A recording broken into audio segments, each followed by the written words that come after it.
What's up, everyone? And we are live for another edition of Spin from the Reel. Once again, I am Matt, and joining me, as always, are the personality himself, Chris Anthony Lopez, and the one and only Suge. Yo, what's up? What's going down? What's How's good? everybody doing today? I'm good. Much, I saw before the show you were gnawing on, what was that, like a drumstick? What are those things called? The ice cream. What kind of ice cream is that, Suge? That's the notification that the show started. Suge, what kind of ice cream? Yeah. Hey, why are you telling my busin's? I can't say you were eating ice cream. I can't say that. You cannot. I can tell you what I was eating before this. I had it was pizza rolls. Quick snack before the show started. All right, what are you, like 22? I'm 23. Oh shit! No, I need something quick for the show started. I don't get too much time between work and home. Give my man some respect. It was quick. Quick. Preheat the oven when I get home. I run around, do all my stuff. You know, the second that the oven's good, put the food in the oven. Still running around. I'm busy. I'm a busy man. All right. I stay busy.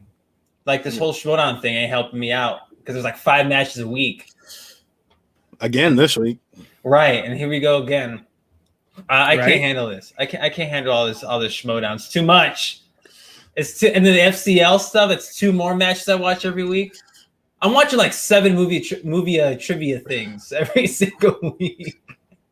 Hey, friendly reminder, tomorrow the FCL has not 1, but 2 Star Wars matches. So be sure to check that out. I know everybody on the writing team has been working hard to make sure that this is going to be a fun day. So yeah, I'm excited for some FCL Star Wars tomorrow. So May the 4th be with everybody, you know, all that crazy stuff.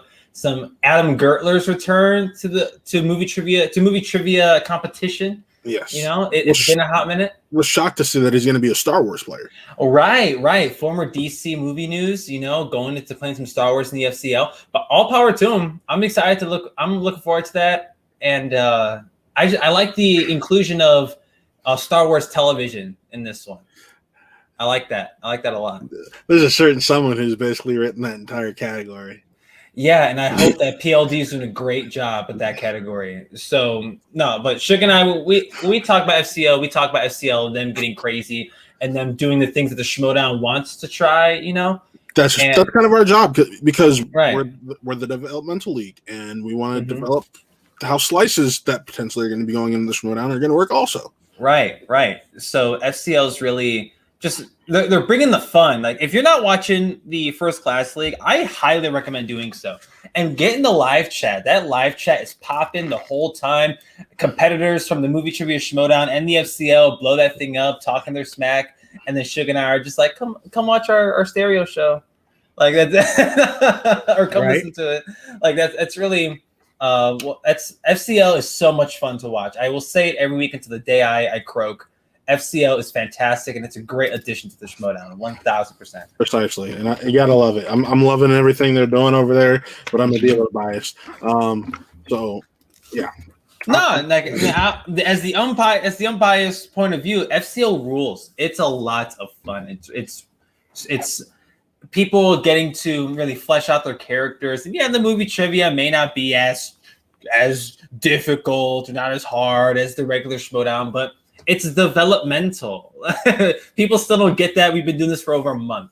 Like let's chill before we start pointing fingers and saying like, oh, it's the Schmoedown so much harder. Yeah, like you're not facing MVP caliber talent in the minor leagues or in the G League. Like get out of here. Like that ain't it. That all these you might, but they're gonna get called up, so you won't be playing them for too long. You know what I mean? Yeah. Sports. You're not wrong. Speaking of trivia and speaking of sports, let's get to this past week's matches, and we're gonna start off with last Wednesday, where Robert Parker, our guest of last week, showed why he is nothing to fool around with this upcoming season. Yeah, and I don't know.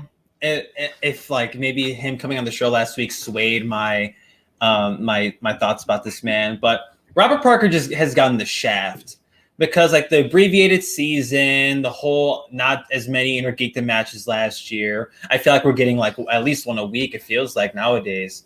with all the Schmoedown we're getting.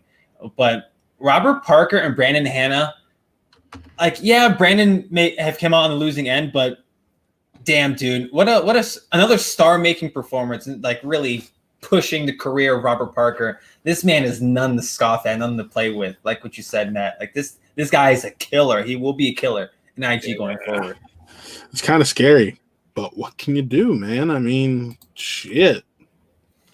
Let's be frank. Like both guys played well. Like I know Star Wars sunk Hanna there in the second round for a little bit. Granted, like it was out of a possible 12 points, he got 5, which is not the worst thing ever, but maybe it was the choice in category, or maybe he just wasn't feeling it that day. But Brandon Hanna's, again, his record's not going to reflect how he plays. Seriously, like go back and watch that zipper match. That's how that man truly plays. Right. This is just an off day. This is a bad day in the office for Brandon Hanna. Everyone has off days. He scored 18 points. It's still not bad for an off day. Right. But in Inner Geekdom, you can't be playing you can't be having an off day. And we'll talk about the pay-per-view match in a little bit. But Inner Geekdom is nothing to play with, and you can't be having bad days in Inner Geekdom. Yeah, for sure. Yeah, for sure. And Robert Parker, look, he came on our show last week and he talked about it. He said, "Look, I'm coming back to take it out on everybody," because he felt last year was a really weak year for him. He only got to play 3 matches. 1, he worked really good. A second one, he had a possible chance of TKOing his opponent, and then playing he played chance and lost. And look, he took it. He talked about it. He took it very, very serious. He took it. He took it to heart. So I was excited to see what he was going to do, and he came out and looked like a champ. And Brandon Hanna is no slouch. Don't think this performance. A lot of fans were in the comments saying, "Oh, he shouldn't even be in Inner Geekdom, this and that." Brandon Hanna, come on. Yeah, Brandon Hanna is a very good player. Don't doubt that.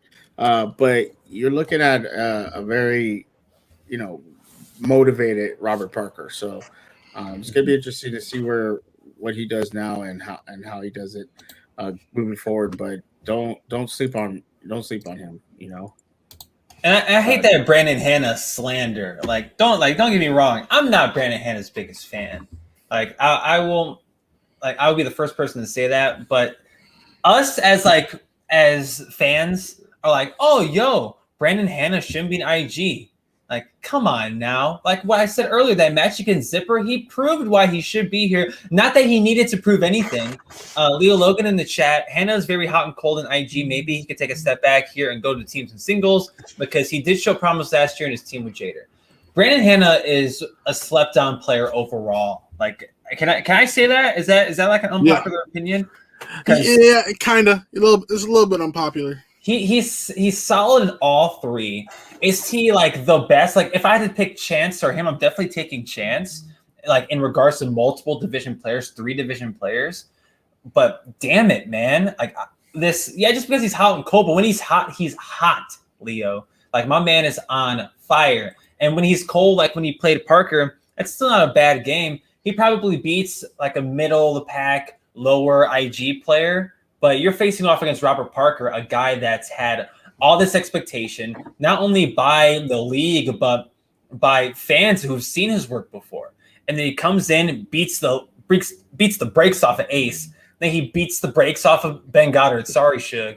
And then he plays Chance Ellison. But he lost to the guy that inevitably won the whole damn tournament. It's nothing to hang your hat on.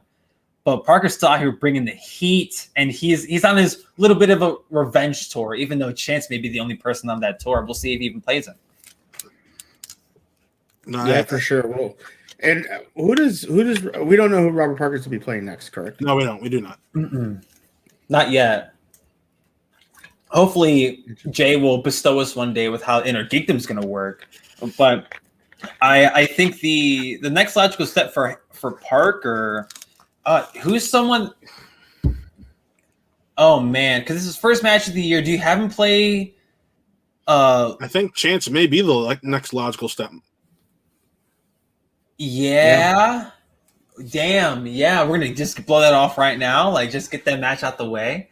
I mean, who knows? Maybe this is the last regular IG match we see before Collision? I doubt it because we still got to get June's schedule. And when you look at this month's schedule, it's a lot of teams tourney. It's teams tourney, Star Wars tourney, and a lot of stuff. Who knows? It could be the winner of Taylor Robinson and Greg Alba. Yeah, it's another one. It could be the winner. It could be the winner of Mark Haas and Jacob Whitnaven. That too. Shucks. Another what's his name? Mark Haas, like another multi-division guy. We'll see what that man's capable of doing in Inner Geekdom. But shout out to Taylor Robinson getting her first match. We saw that. We definitely, and we were bugging her about it on our free for all stream. And literally the next day we did get the announcement. So, right. So sorry, Taylor, but we're looking forward to that match against Greg because Greg's a slept-on Inner Geekdom competitor. Like we saw what he did last season in the tournament. I thought he was really good. Leo Logan in the chat, maybe against Chance for a shot to play Chance for number one contender. Oh, I like that. It's what makes the most logical sense. Granted, I don't. That would make sense because you need 3 or 4 wins to get to the to get a title match. So with this one, there's 1. If he beats Chance, there's 2, and then the winner plays Chance for a number Changer. 1, or excuse me, the winner plays Changer for a number 1 contender match. That's 3 if he were to win that, and then he'd be in the title match. So that makes sense. Yeah, that makes a lot of sense. I really like that. I like the because Chance, I know my man's like he has a teams match coming up at the end of May, if I'm not mistaken. Yes, sir. So my man's to be pretty busy, and especially after not being in the free for all. Chance again, not bitter. Maybe we can see Chance playing multiple divisions in 1 month. I know we've seen a little bit of that this season from a few different competitors, but. Yo, Chance Parker round 2, I could rock with that. Mm-hmm. I can, especially with the stakes behind it now, playing Chanju, the former champ. Yeah, and we may have a different champion come the end of the next month or the end of this month, really. Is it the end of this month? Yeah, it is. Yeah, with the winner of the main event from the pay-per-view against Canoptic. So we're gonna know who's gonna be facing off against at Collision by the. Presumably, like early June, maybe even before that. We will know who's going to be the champion at the end of this month, right? So probably mid-June is we'll find out who the challenger will be. Right. Yeah, that's what I meant. But Inner Geekdom is hot this year, and again, another reason why I've always come on the show and said that it's gotten the shaft because Star Wars it blew up last year in the tournament. And then the singles tournament last year in teams, like obviously those are going to get shine over some others. But Inner Geekdom is where the party's at. Like this, like look at the level of competition that we're talking about. Is it though? Is it? No, it's the lowest on the totem pole right now. Think about there can be multiple parties going on. You don't have to come. It's right. But that's not the cool party though. The cool party is Star Wars. Right now it is. Y'all sound like a bunch of hipsters. Everybody's on the bandwagon right now for Star Wars. Don't get me wrong. I hitched my car to that thing at the end of last tournament. No. I've been on the bandwagon. I said Chris, I told you going into this season. I told you going into this season, Chris, that Star Wars is about to be the new IG. And mother trucker, I agreed with you. So don't act like I'm not like I'm staying hitched to this wagon and you're like I can't rock it. Is that how I sound to you? No, that's not what I said. I wasn't mimicking you. I just said you're like IG's kind of the party right now. Yo, I can't be excited for Inner Geekdom. Inner Geekdom's on fire right now. Look at all the stuff that we're talking about. And the match this past Friday? Come on. Like there's a bunch of good Inner Geekdom going around. We can definitely share the pie. I don't want to hear this slander about Inner Geekdom and y'all downplaying it. Can I say something? The IG pool players aren't as strong as Star Wars pool players. Can I say something? Not. Yes. I actually wasn't that excited about Friday's match. I was actually more excited about the undercard. Yep, I'm with Suge actually. Oh, is that it? Is that all y'all had to say? Okay. Y'all must have been so excited about the undercard. If that's all you had to say about it. I was excited about it. And maybe because I'm so attached to the whole Mike Kalinowski thing and Damon coming off of the Star Wars loss, I was interested to see how he, especially bouncing off of the Barbarian W, which is at least that was a shocker to me. I didn't expect Damon to go over Craig, but here we are. Of course, the undercard is pretty damn awesome too, especially with the stakes behind it that Jay Washington announced. But like Inner Geekdom, let's not forget about how like Inner Geekdom was the jam. That was the Schmoedown's bread and butter for a while. Thank you, Corey Cameron. What's up, brother? But Inner Geekdom, yeah, it's not what Inner Geekdom was before. It's because, I mean, Jesus, Schmoedown has evolved a ton since Inner Geekdom was out here with the Inmans and the Navarros and the Johns and the Taylor Robinsons of the world, you know? Like, there were, like, Schmoedown was, like, the Inner Geekdom was a pillar of the Schmoedown. It still is, to an extent, but it was almost like a crutch, you know? Like, to me, Inner Geekdom was where the party was at for a long, long time. And it was the most fun to watch. Star Wars, who knows if the pandemic wasn't the thing, and if we had that Star Wars tournament last year and it was as successful as it was, if we'd be having the same conversation. But again, like what Robert Parker said last week, the pandemic did the Schmoedown some good. That Star Wars tournament being one of them. Because it finally broke out of the, is this division? Should it be a division like the conversation, Matt, we would have all the time between you and I? You mean when you had that conversation, I was like, no, it should be a division. We had a conversation nonetheless. And then we would talk about how good Star Wars is, and yes, it's fantastic right now. It's on fire. It's so damn good. But Inner Geekdom's gotten the shaft, and you can't not say it's gotten the shaft since that Star Wars division. There was in that Star Wars tournament last year, because it has. I would disagree because we had a bigger IG tournament. But the impact of the Star Wars tournament, you can't deny it. Overshadowed the whole summer. It overshadowed the whole summer because of the outcome. The Star Wars overshadowed the whole draft. Yeah, that too. But it overshadowed the whole draft for a different reason. Like Chris, you saying it overshadowed the summer? It literally only overshadowed because you had someone who was a play-in match win the entire tournament, just like Adam Collins overshadowed the entire singles division with what he did in the tournament. Right, and that's how big, that's how heavy it was, dude. The reason started real choppy, Suge. You're coming in. Mike's coming in choppy, Suge. What the? Okay, you sound clear now. I don't know what the hell's going on. My computer's acting stupid. I said that the reason why the Star Wars tournament was so big was because of it being live. That's why I feel it made it better. It made it better. Don't get me wrong, IG was great, but just for some reason, Star Wars just seemed a lot better to me personally.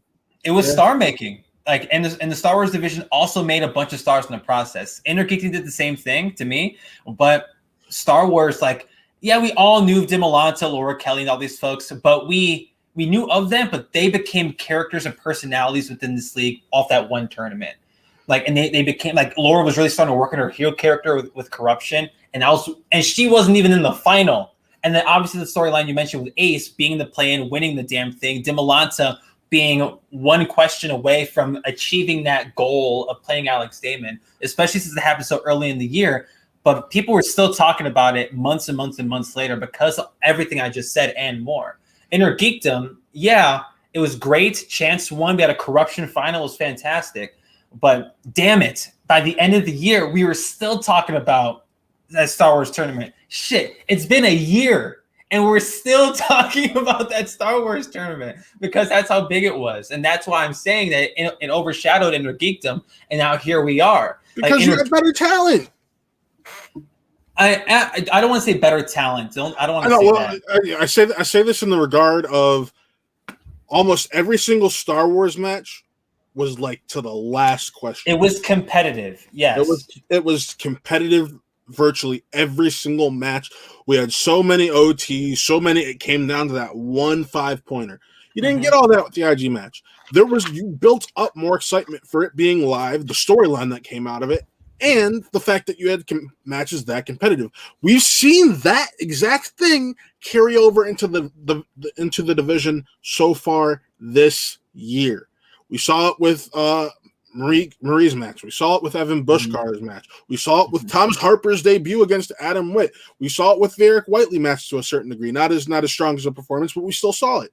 So I just think it's because of what Star Wars is bringing in terms of what the match outcomes are and how we get to those outcomes.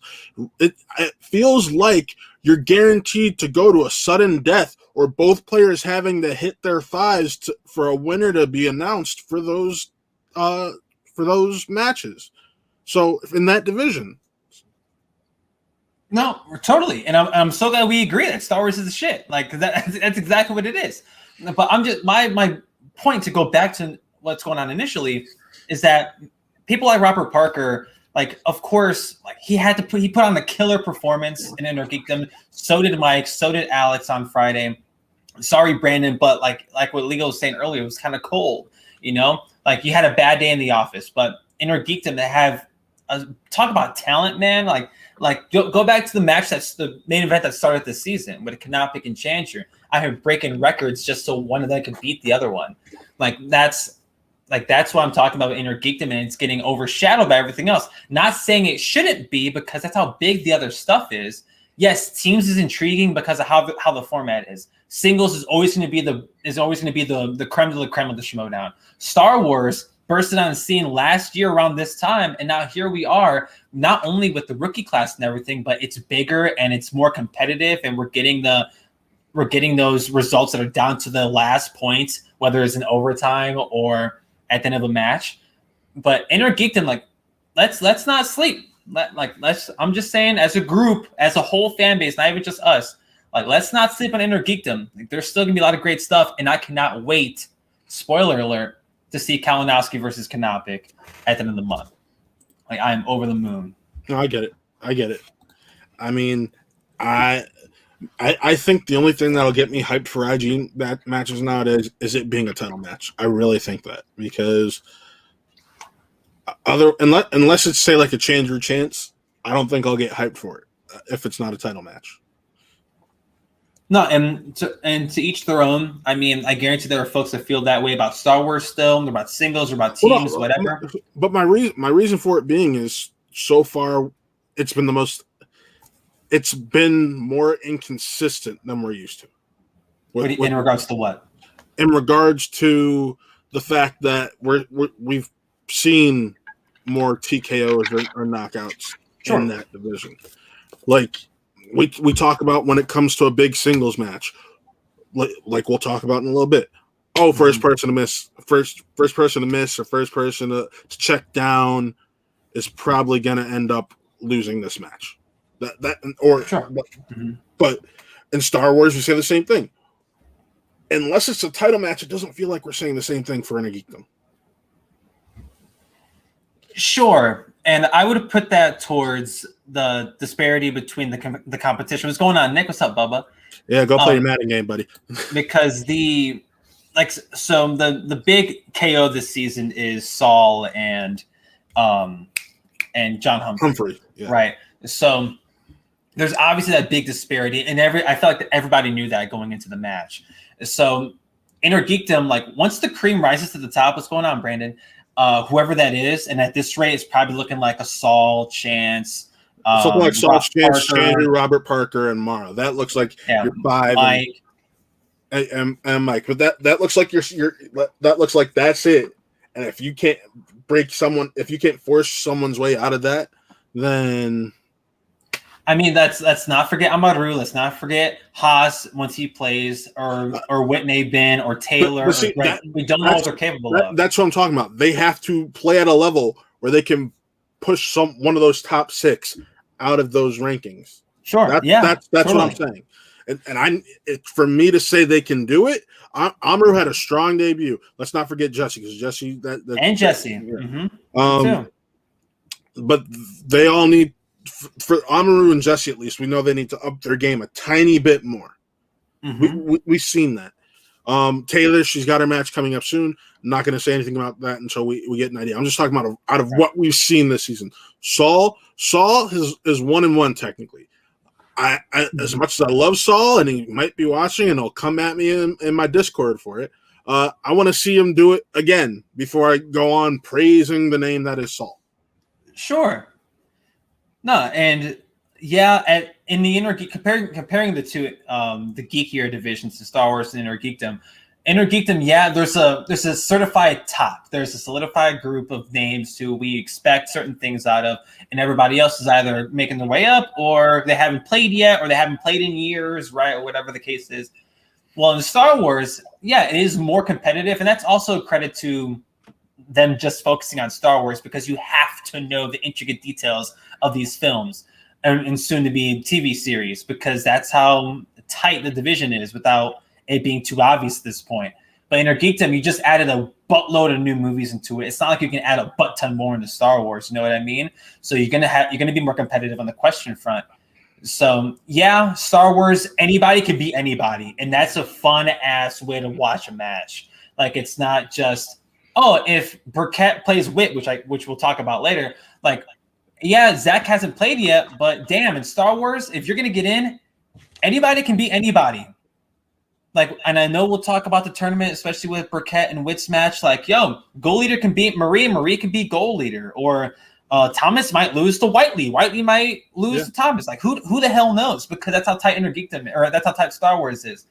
But Inner Geekdom, they just got the whole new influx of movies. There's a lot to the division. Yeah, there's a top, there's a ceiling to it, at least as of right now. But you can say that for any of the divisions. There's always going to be that select group at the top. It's just Inner Geekdom and Star Wars are they're easier to pick apart, I guess. But Inner Geekdom is I still find the joy in watching Inner Geekdom matches. Like, yeah, it's not what it was before, but honestly, it's probably for the better.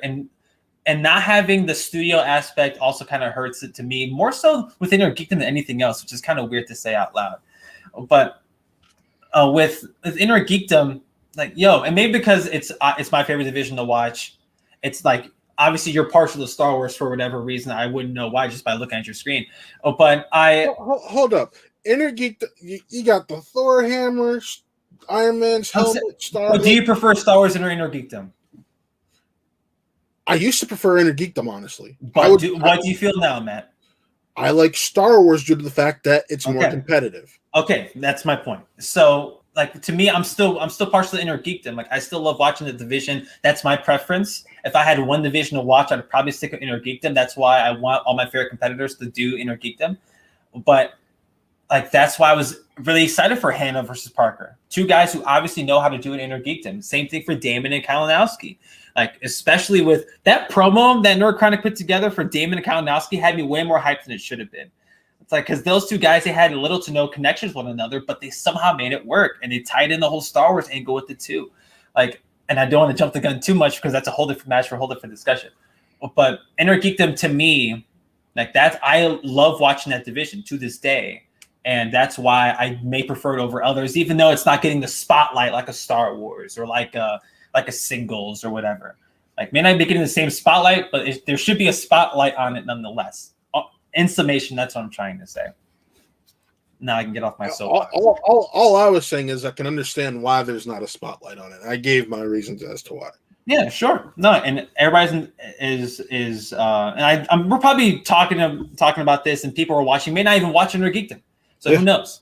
Like, that's the whole thing. But for me, that's my soliloquy about how great Inner Geekdom is and how awesome I love it so much. Yeah. Let's move on to the next match of last week, which was, I'm so happy to be talking about this. This was the Lightning Time versus the Outsiders match. Yeah. And once again, Liz Shannon Miller on her pulling her magic towards the end. Like, that was the essential teams match, because when you stop and listen to your teammate, you get the dub. Like, I love that. We talked to her about it a little bit when we were both on Show Me the Money last Friday after the live event. Yeah. But no, Lightning Time came up on top, had me with a perfect 5-0 last week. Gotta love it. So you went 5-0 also. Perfect weeks for us. High five. I don't know where Suge went. Suge said BRB, and now he's gone. So we'll see. Where? Oh, wait. There he is. There he is. Oh, his camera's not hit. We'll worry about him when he gets back. But you're saying? But no. I mean, what can you say besides a killer team's performance for a debut? But I mean, both teams played well. Don't get me wrong. But the question for me now becomes, okay, Goddard now lost his first teams match, and he lost his first singles match. Are we only going to get one, maybe two more matches from him total the rest of the year? Ooh, oh man. And I say this because they're trying to make it a point to get all of these all the new players a chance to play, and you have these roster of 90. What is it? 12 rosters of 8, or excuse me, 8 rosters of 12. So there's a lot of people you got to get in there. It's 98 people. It's nothing to scoff at. So I'm just like, when's he gonna get back into it? So I'm not fully prepared to just say like, oh, Goddard has a match left this year. That's it. No, like, this is just me hypothesizing. I was asking you. Sure. On that. No, it doesn't look great. Like losing to JTE and then losing to Lightning Time. That's a rough back to back. 96. I can remember off the top of my head. 96. Word. Thanks, Albert. Appreciate it, brother. But also Leo Logan, Nick Robinson hurt. Yes. So look. Both these teams, you talk a lot about Lightning Time, but the Outsiders also played one hell of a game as well. I said they played a hell of a game. No, and it came down to one miss, and Leo Logan, that Nick Robinson miss did hurt them a ton. Because, damn, they kept it close. It was 34-33 to end it. They both missed around the same amount of questions. And, I mean, geez, Lightning Time could have sealed the deal sooner, but they missed the steal opportunity, that same question. So, I mean, I think that the Outsiders, I would like to see them again at some point this season. I do too. They're really freaking good. I'd rather see them than if I'm only, let's say this, if I'm only going to end up with one more Goddard match this season, hypothetically, I'd rather it be an Outsiders match. I'm fully prepared to see him jump into teams somewhere or singles one more time, especially if there's another big tournament. Who knows what the prospect is for that? But I wouldn't be surprised if we see at least one more singles match for him either. But in regards to Lishan Miller and Ethan, shout out again, like you were talking about teamwork, and Ethan just straight up being like, "Oh yeah, dance movies, go ahead, Liz, you got this." And Liz wrecked it, right? Wrecking dance movies. We do love some dance movies, right? Leo Logan. Preston is now 0-5 in teams. Damn, talk about rotten luck because he's a great player. Like I think we've learned this season. Paul Preston is a great player. You saw the James White match. That's exactly what happened. Obviously, both those guys are really good. Like, honestly, like the Outsiders may best some other teams in this tournament, depending on the wheels and questions and such. But they're obviously really damn good too. Like, and I know it's another loss, and the stats aren't going to back up either Ben or Paul. But another great performance by I completely forgot about that. Thanks, Juan Riviere. Yeah, got her my play IG too. That was Parker's second W last year. It was against Ben Goddard. So he totally made play IG again. But that's another. Again a testament to what we were talking about earlier with IG and inner geekdom.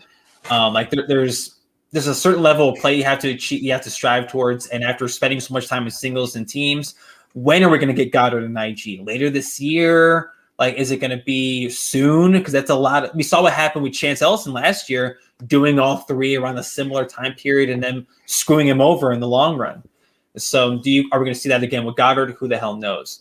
But the Outsiders put on a kick-ass performance. I love looking after the match at how well these teams have done, because obviously we're going to look at a loss and it's going to look bad, or you're going to pull up a stat like what Leo Logan said, how Preston's now 0-5 in teams, which is absolutely crazy as hell to me.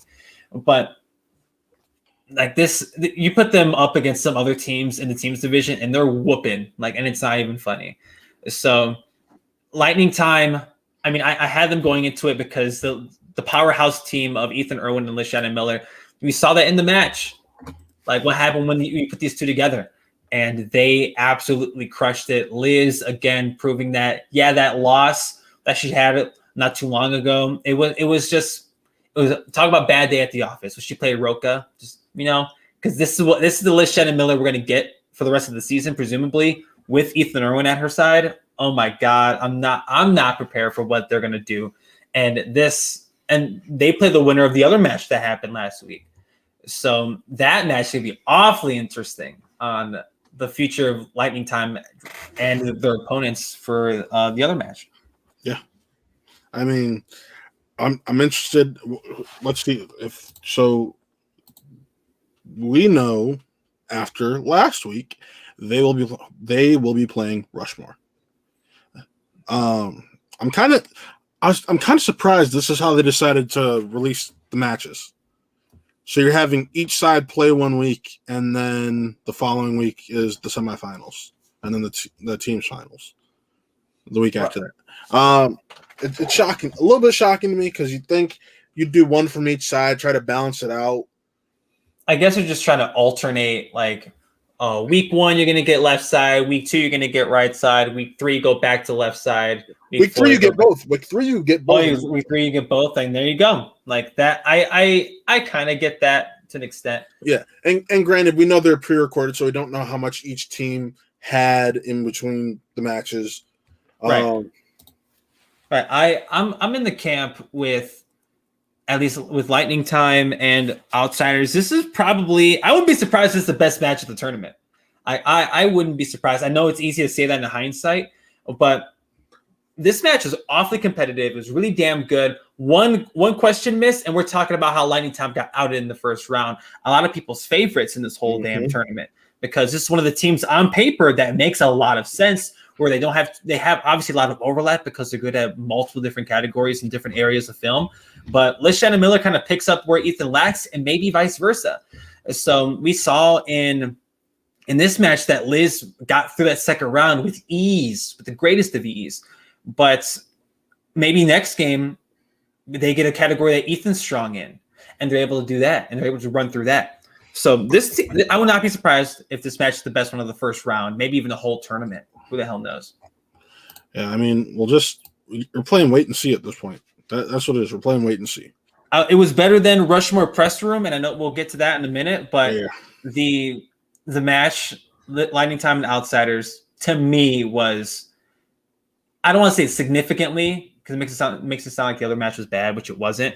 But it was just, damn, this match is really, really good. Yeah. Really, really good. And by the way, we're not gonna pimp it out, but if you haven't noticed, we should bring it up. Above Chris's head, we do now have a Streamlabs. So if you feel the need or want to donate towards us to help what we do around here, go ahead. It's streamlabs.com/whoaretheipodcast. So go ahead and pop that in there. We're not pushing it. If you want to donate, you can donate, and that's it. You just be supporting the channel, not just us, and you'd be supporting obviously Spin from the Real, but the other shows that Matt and I are a part of, and some shows that we aren't a part of, like Wrestle Real for Chris, Real Talk for me, Really Scared for the Ragers, Ragent Taylor Cleek, and Connor Breedlove, Spinning with Class, depending on how things go with certain things. All that. So there's a bunch of stuff we got going on here on the channel, and the Streamlabs that we just started implementing today as a channel. Yesterday, technically, but we didn't because we didn't pimp it up. Yeah. This is the one time that we'll say it.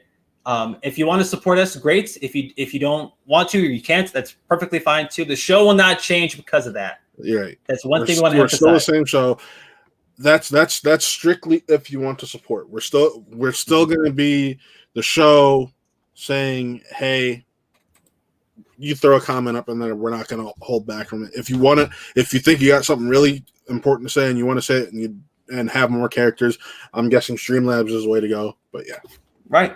But again, it's not the biggest deal. If you want to support us, it's still forever appreciated. But the other teams match, Rushmore and Press Room. Let's talk about that for a second. You mean JTE being the JTE of old?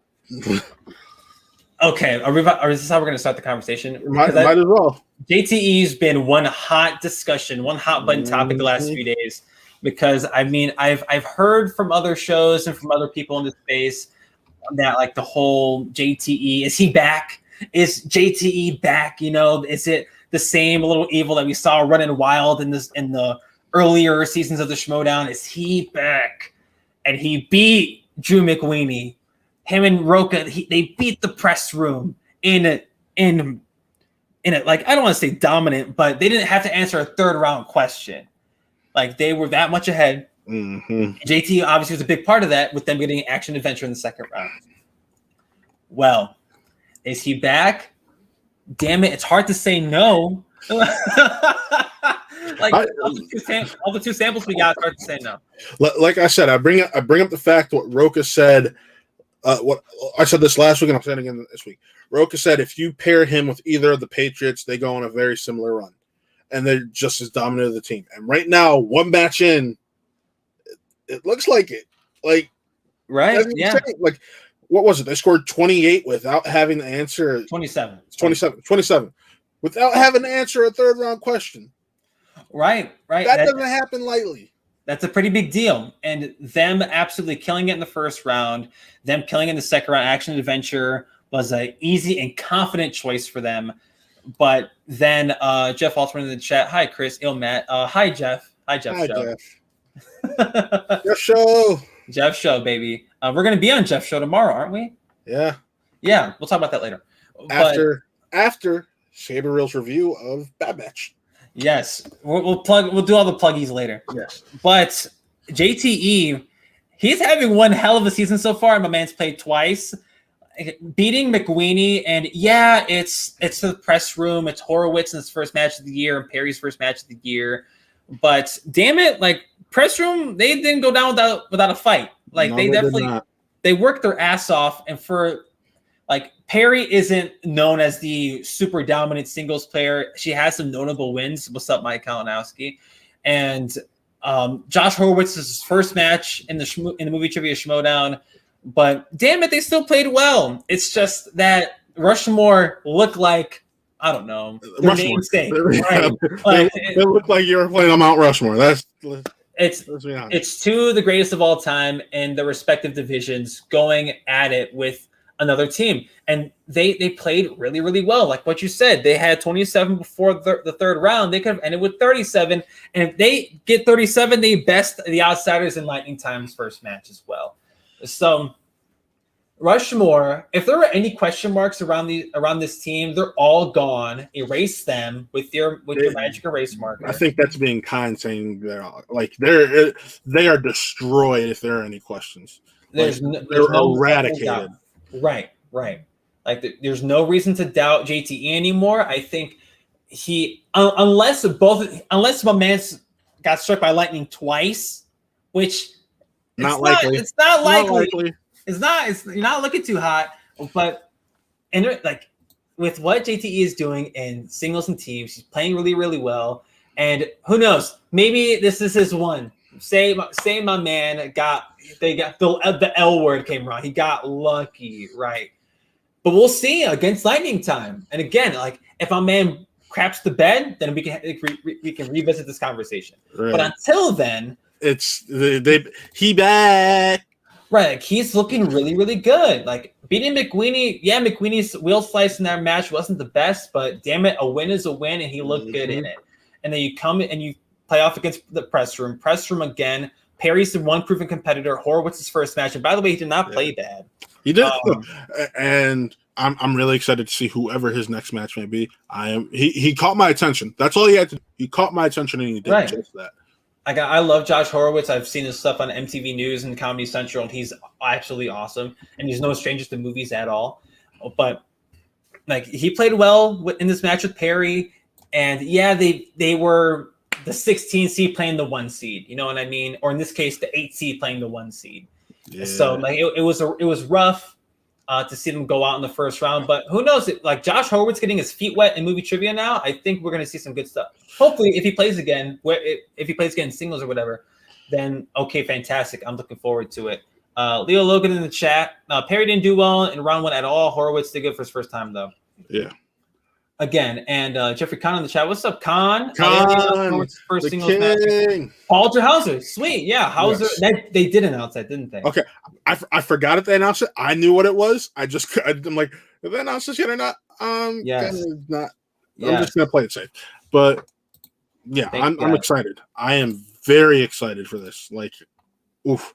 Because who knows? Maybe he could get a dub. We don't know what Paul Walter Hauser is bringing into this, but now we know what Horowitz is, and that's the interesting thing. Mm-hmm, totally. And Leo Logan, I totally see you, best friend. JTE is the front runner for comeback player of the year so far. Yes, 1000%. Jeff in the chat. I'm making eggs. Y'all want any? No.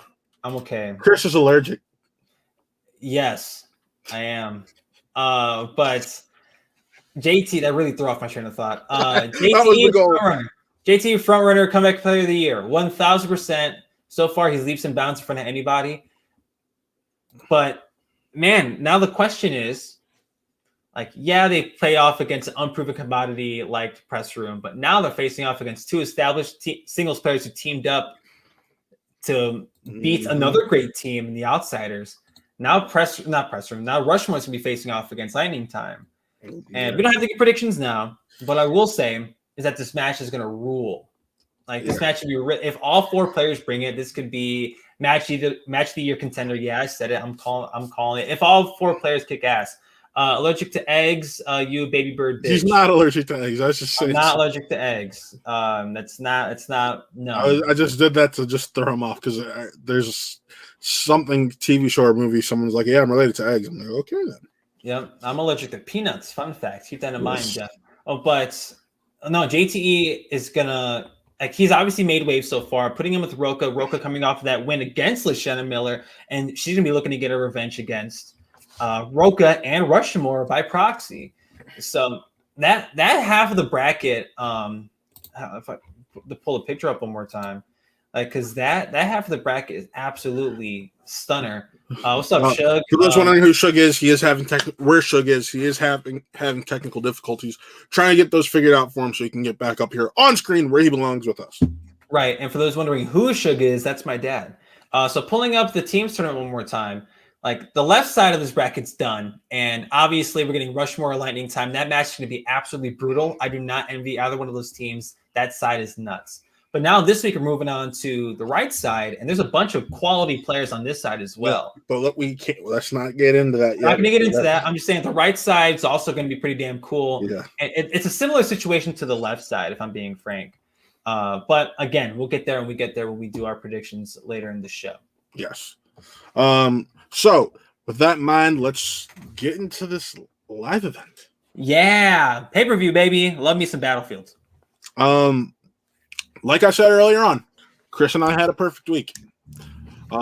So we called the winner of the live event. For those who didn't see Chris's post on our Twitter about who we were rocking with for the live events on Friday, not Chris's Twitter, the show's Twitter. Yes, spin from the reel down at the bottom. Right there. There. Down there. Under the Schmoedown link. Chris reminded everyone we picked Kalinowski and that we were all going to be rocking with Marisol on Friday. Yes. So that Marisol match, Video Drew played well. I am not going to take that away from her at all. If she didn't check down, I think she has a little bit more confidence.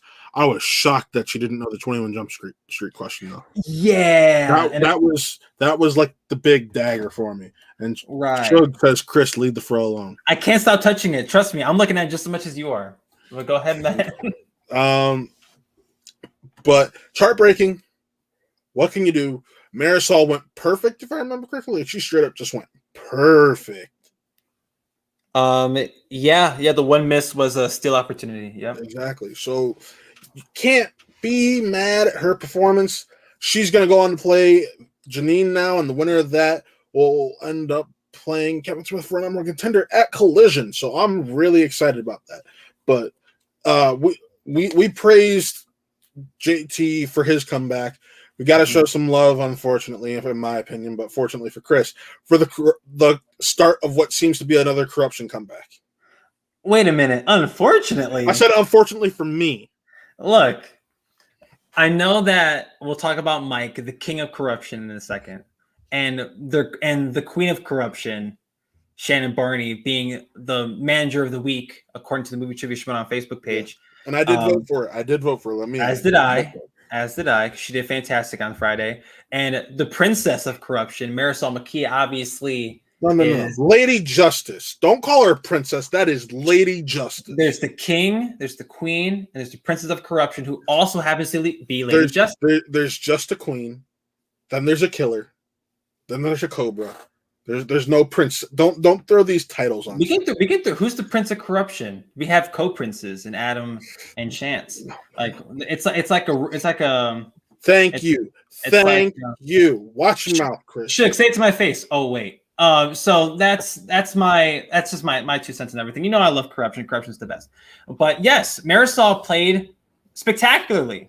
right? She had to drop down a multiple choice one time in her second round. Like, that's pretty damn great. And yes, like another great performance in the loss by Video Drew. One of many that we saw last week. I will tell you my wheel slice of the week came from this match. Which one will it be? Word. And I forget what Video Drew's was. What was, because I know Marisol got Kevin Hart. She had SNL movies. Video Drew landed on Kevin Hart and spun away from it. And when we talked to her on Suge says, "Wow, Chris, kick me when I'm down." Hey man, just saying, don't come at me, bro.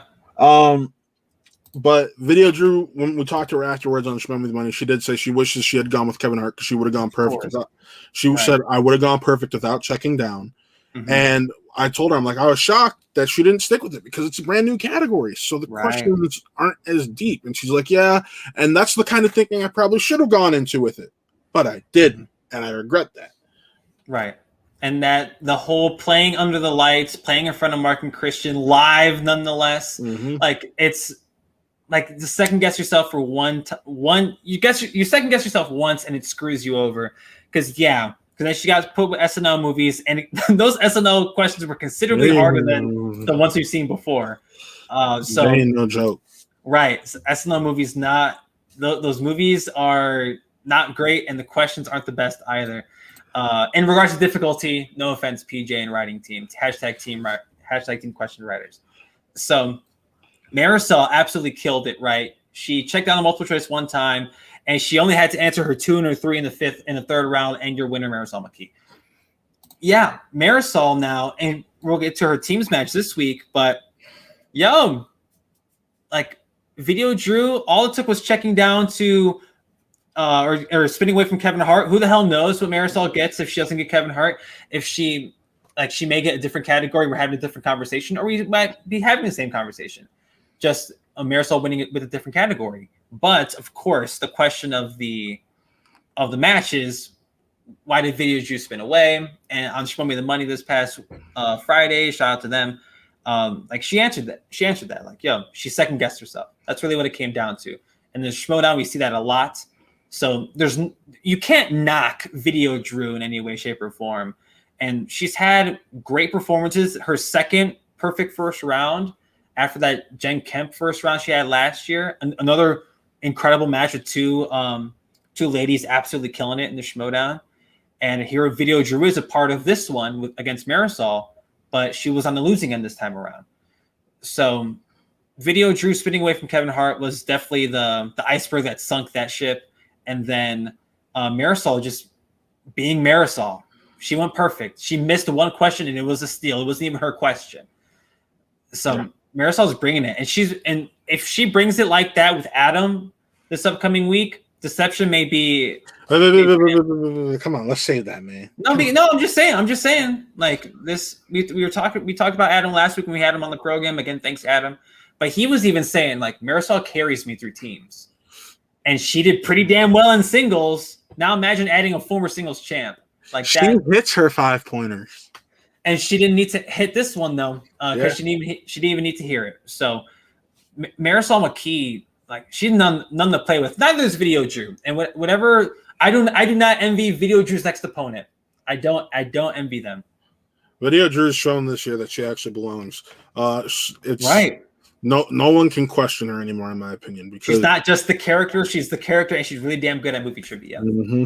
And if you want to question her, what kind of fan are you? Because she's really going above and beyond, putting her time into this and trying to make sure that she's doing well. And if you don't believe me, go watch her Video Chronic series that's on her YouTube. So, Video Drew is like she's the bomb, and I know the character work really overshadows her movie trivia stuff, but her last few matches have been absolutely stellar, and she's played her really, really well. It's her choice of category that sunk her this time around. So there's no need to diss Video Drew. It's like not like usually like a 19 may win you some matches, especially this year. 19 points in singles wins you matches. Precisely. But she ran into someone who just happened to go perfect in her questions. Yeah, hell, a 19 in singles in past years may have won you a championship. I mean, right. But again, that's just how how competitive and how real the Schmoedown, at least I don't want to say real, Or how much stiff the competition has gotten, and how much it's grown as a league in general. Yes, like this ain't your dad's season 3. Like I'll tell you that. Like this is none to scoff at. Suge in the chat, we only diss Chris around here. Please, if you're gonna diss somebody, yo, Marisol McKee, an absolute killer performance. Just video Drew got, she second guessed the star of Central Intelligence. So that's some real shit. It was a great match. Just kick off the pay-per-view though. Great match. Better match of the pay-per-view in my eyes, but that's Woo! But it goes back to what I said, like what I said earlier. I had more fun with that one. Sure. Yeah. Like this next one, we all kind of saw it coming. Like we didn't know what the undercard was going to be until just a couple days before. Right. So knowing that and the stakes behind it, this one was more interesting. Like, yeah. And granted, I'm not saying a number one contender shot isn't high stakes. I'm just saying that at the end of the day, and all three of us on this show last week said Mike Kalinowski was going to win this. And ultimately, that's what happened. And why? Because Alex Damon, while he's still a good IG player, he's just not at that same level. Oh, okay. Whew, I didn't know where you're going with that. No, Alex Damon had another really good Inner Geekdom performance. 100%. Like, and my man, he's spoiled the Barbarians season so far, at least the beginning of the season, by beating him in Inner Geekdom. A lot of people thought Alex was going to get routed. That wasn't the case. And Alex is really good at Inner Geekdom. Yeah, he may have had a Star Wars belt for the last 3.5 years, but my man knows other stuff too. And he proved that in this match. Like he was 3 or 4 points down. He missed a couple questions in round 1, and Mike Kalinowski went perfect, and he got his bonus. Because again, what else do we expect out of the killer at this point? But that second round should prove the difference. And Kalinowski spun first, got opponent's choice. Shout out to Suge. Real slices of the week. I'm willing to guarantee his opponent's choice. But he was given Who Said It and crushed it. Murdered it. Who Said It is like the mixed bag of it. Well, it is like mixed bag, arguably worse, because this time it's just quotes and characters, whatever the hell. Tell in the chat, damn, did you guys kick Suge off the show already? No, my man left. He hated us so much. He just got up. He's just having some technical difficulties right now. His computer doesn't want to cooperate with him. He hated us so much. He's like, why did I do this damn show? And he left. No, Mike absolutely crushed Who Said It. Absolutely crushed it. And then when Alex went, he was given animated movies. Okay. He spun on it and kept it. He had the opportunity to spin away. Mm-hmm. But animated movies, okay, bet. Now, jokingly, Matt, when we were watching this thing with our buddies, I'm like, my man's about to get a Clone Wars question. And because, what are the odds? And then guess what? To end the second round, my man gets a Clone Wars question. It was got a Mask of the Phantasm question, if I remember correctly, too. It's one hell of a question too. And Mike got that, or Mike did not get that steal. I thought Mike did get the steal. No, he did not get the steal. Oh no, yeah, he did. Yeah, Alex missed it, and Mike got the steal. Right. So there was there's some great stuff in this match. I don't want to harp back on the conversation that we had to start the show, but I love Inner Geekdom, and maybe it's because I love Mike Kalinowski, but this is another, who's doubting me in Inner Geekdom? Look what I'm doing here. Popping up 25, not even needing my 5.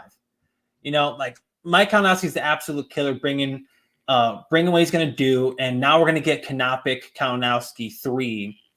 And that, talk about highly anticipated matchups. Because at the time, Mara. Oh, sorry. He did not get the show. Oh, it was 6. Thank you, Leo. I don't know what I would do without you. But Taylor, I told them they should appreciate you more. Suge, facts. Wait a minute. You should have Suge recite the conversation that we had yesterday over our Facebook group messenger. Just ask him. Just ask him how it went.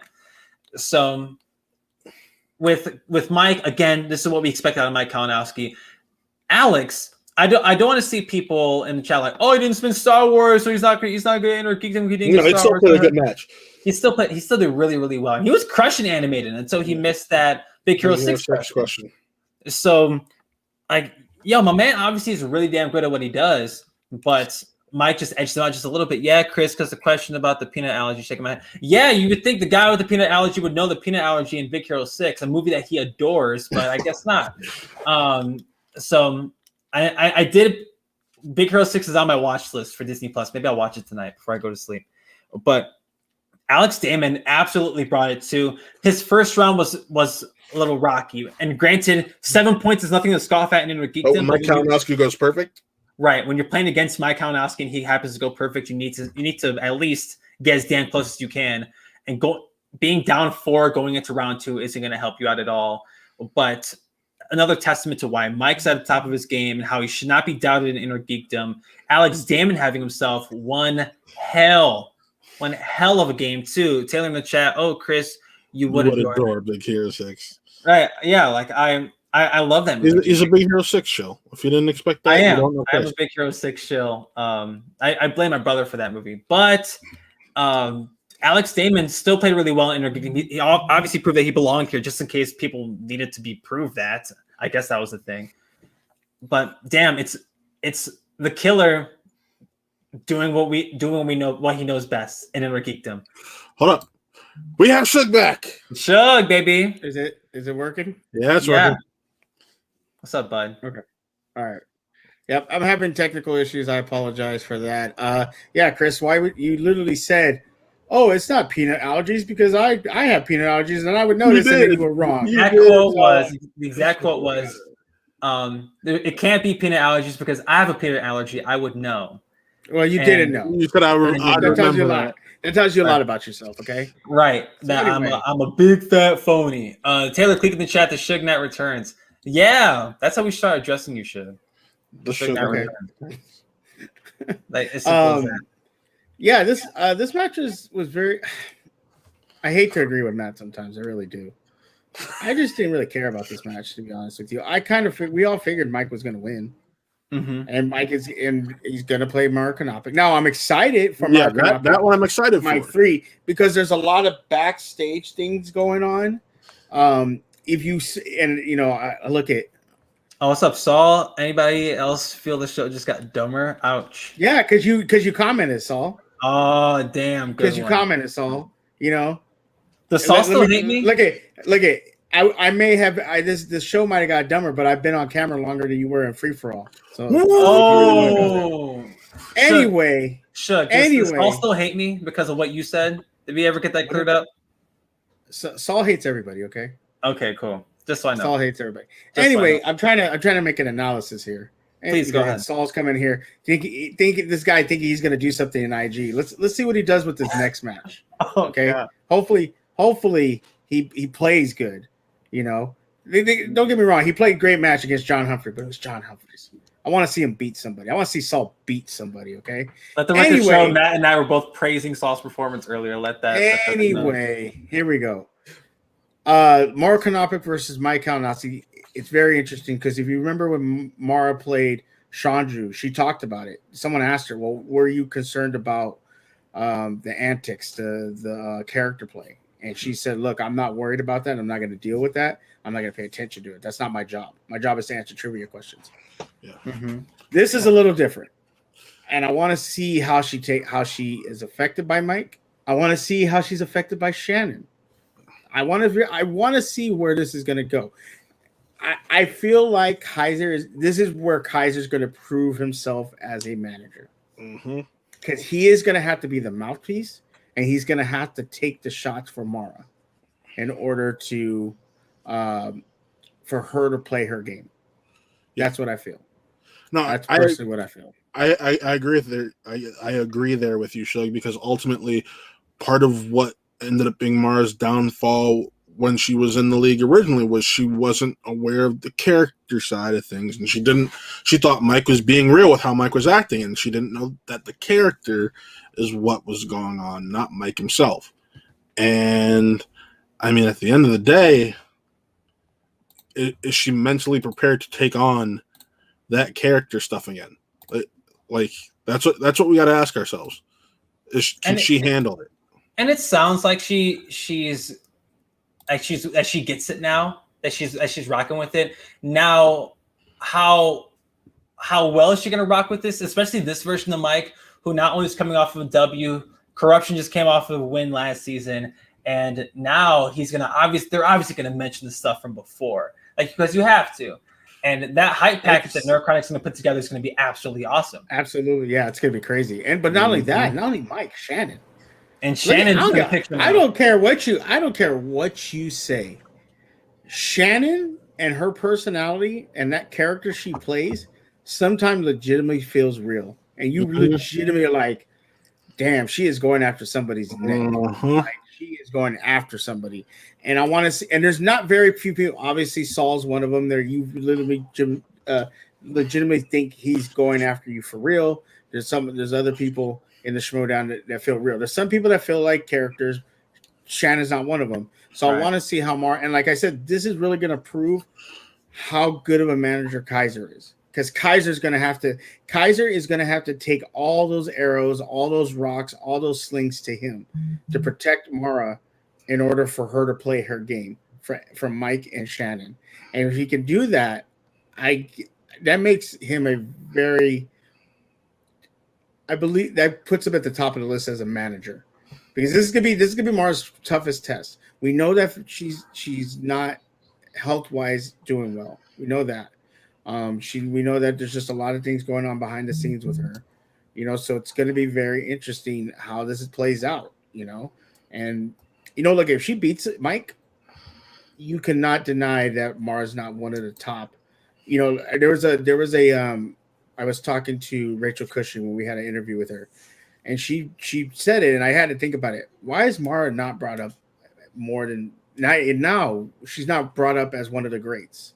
Mm-hmm. We always forget about her, but we don't remember that she was undefeated. Beat Mike Kalinowski, beat Rachel Cushing to win the IG belt. Right. And you and then now she's on the second run. She has to be mentioned with one of the greatest. So here's why I think people don't mention her, and I'm not saying I agree with this. I'm just saying this is, if I'm gonna play devil's advocate for this here. Before her title match against Chandru, her accuracy percentage was under 70%. Okay. And what does that mean? And she was playing at a time where the game wasn't the same. This is just me playing devil's advocate. So people, I am with you where I believe she deserves to be talked about as one of the greats. What I'm saying is some people may not feel that way looking at the history books. Look, you got to remember something. Accuracy don't mean shit. Look at Brandon Hanna. He's 80%.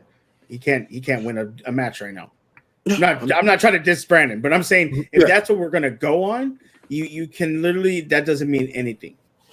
She literally, if you think about it, Mara played back when, like we talked about, Intergeekdom wasn't the top, but it was still good, but it wasn't like, oh my God, like it is now.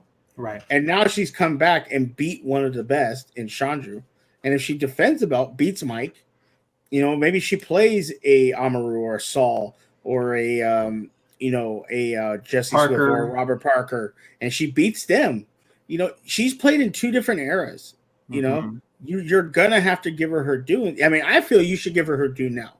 I agree. I agree. I feel, and if people come at her with this whole, your accuracy percent, I don't give a damn what your accuracy. Your accuracy is 35%. That was Frankie Numbers' big thing. Well, Frankie Numbers can kiss my, what? Because if your accuracy is 35% and you're still winning, what is you complaining about? I'm sorry. Yeah, Kobe Bryant might have shot 35% from the field half the time, but he won 5 championships. He's still one of the greats. Facts, baby. Tell him. That's just how it is. That's just how it is. And I think we need to get off this whole numbers thing about accuracy rate and all this stuff. If you're winning matches and you're winning championships, what Tell him, Suge. And in two different eras, like we don't go after John Roker for winning. John, when's the last time John Roker won a singles titles? Oh God, tell him 2018. 2018. So what? So was that season 3, season 4? The singles title, not the title. He's a 2-time singles champion. I remember he won it. It was 20. He won it off of Bibbs, so that had to have been 2018.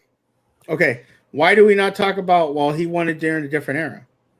Is that Bibbs the same Bibbs that we have now? No. So that was that tweener season. I agree. That was that tweener season before it really kicked up into high gear like we see it now. But I agree with you. Sure, you're spitting some hot ass facts right now, and I absolutely. I'm just saying. I'm just because I'm just getting tired of. I see these people in chat, and I see these people in Facebook group, and they want to shit on everything, and instead of enjoying it, fine. If something was not the best game in the world, so what? Who cares? Enjoy it for what it is. You want to sit here and crap on Mara because she didn't have a good accuracy. But yet she comes back and beats Chandru, who we thought a lot of people in the same match. Yeah, and a lot of people didn't think the points record in their geekdom. After missing how many years and having health issues and all this stuff, you want to shit on her? You want to shit on Brandon Hanna because he don't belong in the IG division? You don't know what was going on in his personal life. You don't know if the questions were just hard. Let me see you sit in front of a computer and try to answer questions under that kind of stress and tell me you go 80% or you get better. Keep in mind that one match shot her to over 70%. Shug, you are my man's out here spitting lava. I'm just tired. I'm just tired of seeing this crap that I'm seeing in the community, and it's getting annoying. Then let my man go to sleep. Let my man go to sleep, for the love of God. Shug's out here. Too? You know what? I'll take it a step further. Shug, I absolutely love everything you said. I agree with everything you said. Every little second that you spoke, I loved every second of it. But damn it, if Mara beats Mike, she's the greatest IG player of all time. Mike's the best Intergeekdom player of all time, in my opinion. If Mara beats Mike, I mean, you have multiple time Intergeekdom champion, you have the points record. You have the points record, especially the most competitive Intergeekdom's ever been. Look at her record. But look at her record, though. She's 6-1. She's 6-1. If she beats Mike Kalinowski, she's only lost one match, which was to Mike. Mm-hmm. And then you don't even know who else she's gonna play. She beat Chandru, in a great match. If she beats Mike, let's say she stays champion to the end of the year, so she has to play Amaru, or she plays Saul, or look at you have to give her due. We talked about it earlier. She's probably going to ultimately have to end up playing Chandru, Parker, or Chance. She's going to be goated, bro. Mara's going to be goated. If she retains that belt twice to 2 top tier Intergeekdom players right now, I think she got to be goated. She got to. Yeah. And on the other side of the coin, if Mike can beat her, this gives Mike a legitimate claim to being the best IG player to play, because he's beaten Cushing, he's beaten Mara twice. If he beats her this time, and if he defends against a Parker, or he defends against, he has a win against Smets. He has a win against Smets. He's gonna. Now the spectacular loss looks kind of. There's always that one loss you look at it like in sports. The perfect example is when Kobe, and the Lakers lost to the Celtics. It was like they got beat up pretty bad. You're like, does that mess up his legacy? But it really doesn't. But then you're always going to see that. You're still going to think about it, right? Yeah, you're still going to think about it. But if he can beat Mara, you have to consider him the best IG player to play, unless Rachel Cushing comes back and wins the belt again. I think Mike's in a good opportunity. He's in a good headspace. This match was really good. Damon seemed. After the Barbarian match, I thought Damon was like, okay, he's ready to take that next step. Right. I don't know what happened in this match. Something felt off about Damon for me. I don't know what happened in this match. I just felt something. I think Damon's just very focused on the Star Wars title. That's this week. That's why I'm like, I think Damon's head is somewhere else personally right now. Right. Mm-hmm. So that was interesting, but kudos to Damon, because it wasn't he didn't get blown out. No, he didn't get blown out. He made Mike answer third round questions. That's what matters. And then correct me if I'm wrong, because I was paying attention, but I was getting dressed at the time of the match. They didn't have DC or Star Wars on there, correct? Nope. Correct. Okay. They both answered a respective question with their strings. Yeah. Mike had a DC question. Mike had like 2 or 3 DC. He had a few. Yeah. And look, I think I heard you correct, Chris, when you were saying this earlier. People saying about, oh well, if he didn't have Star Wars, he's not as good. Well, he took it off the wheel, and he still did pretty good. He didn't have a choice. I think he don't have a choice this year. Yeah, I don't really care if he is the Star Wars champion. Look, that's a strength of his. Mm-hmm. Bitch, you complain all you want. Oh, he got Star Wars. It's not fair. Oh well, life ain't fair. Just right, it's the game. It's the game. It's Inner Geekdom. They've put more stuff on the wheel to make it more broader of a division. But if he gets his strength, I don't know what to tell you. Then beat him some other. Get mad at him. Yeah, you can't get mad at him. Or you do what Mike did. Mike goaded him. I would have done that shit. I would have been like, nope, sorry, I'm leaving it on there. That's a silver bullet for me. That's my ace in the hole. I'm sorry, I'm leaving it on there. Right. So Mike was smart. He challenged him. Yeah, it's a strategy. Mike was smart. See, here's the thing, and this is what a lot of people don't realize. What's up, Sean? They don't get a choice in what to put on the IG wheel. They have no choice whatsoever on what to put on IG. But there's basic categories that go on there. Yeah, there are basic categories, but now this year that's kind of gone out the window with the inclusion of all the categories. Yeah. So, but I'm assuming, because they took it off for this slice, and we've seen it on every other wheel this year. So I'm assuming there was some talk about it. Obviously, there's behind the scenes stuff, but there was some talk that those 2 categories would have been on there, because we'll see the next IG match. I'm assuming those categories are going to be on there. Maybe. So they have to have some kind. Maybe this is a question for Christian. There has to be some talk of what slices are going to go on there. Because if that's the case, if Christian just decides now, okay, well, we're not going to put this slice on there, well, you're taking away a silver bullet for him. Like, I didn't see Star Trek. I thought Star Trek would be on there. I don't even think I saw Lord of the Rings. So there must have been. You're not going to take all 3 of those slices. But there's also there's at least like double-digit new IG categories, so you don't have to go to the same 10 that you used to almost. Right. Also, Sean in the chat, no DC, right? They both have their strengths off the wheel for this one. And look at the categories they got. Like, Alex got animated and Mike got opponent's choice. It was given who said it. So I bet if both guys, Alex did have his say, but I bet Mike would have had literally anything else compared to who said it, even though he crushed the category. Also keep that in mind as well. But no, Suge, I second everything you're saying. I think you're out here. I don't know if your hand's on the Bible, but you're speaking nothing but the truth right now, brother. Like, I think with Alex, like he shut a lot of the naysayers up. If anybody's still out here doubting him, now Matt just have a point in saying, like, yeah, maybe Star Wars is on the brain, especially with that match coming up this Friday, which is absolutely crazy. Give me some time to breathe, guys, please. But I think this match definitely proved 2 things: A, that Mike never lost it, and B, Alex is here to stay in Inner Geekdom, whether he's Star Wars champ or not. If he loses this week, I wouldn't be surprised if he jumps right back in Inner Geekdom some more. Like, why the hell not? That's going to be very interesting if he loses, and then we get a Star Wars tournament where Alex Damon's in it.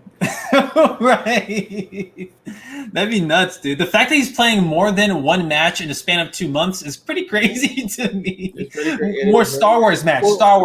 So here. I also do want to throw this at you. You're talking about the wheels always have the staples for IG. 2 staples have been taken away and merged into 1 category. What are those? MCU and DCEU both got merged. Right. Both got merged into just Marvel and DC. Right.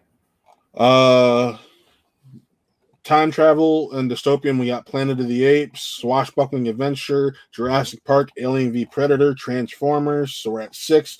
Graphic novels 7.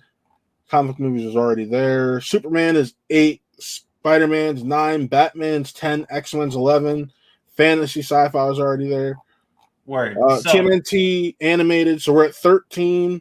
13 new categories. 13. Sean's saying, I agree with Suge, though. there's got to be behind the scenes talk about showing off the more well-roundedness of players. There should be no weak categories in IG for an IG player, in my opinion. No, totally. Like you can't. I think in Intergeekdom you can't afford to have a weak category. Like it's heard in Star Wars all the time. I think we get this conversation a lot where, is there a weak point for somebody in Star Wars? Hell no, because you can't.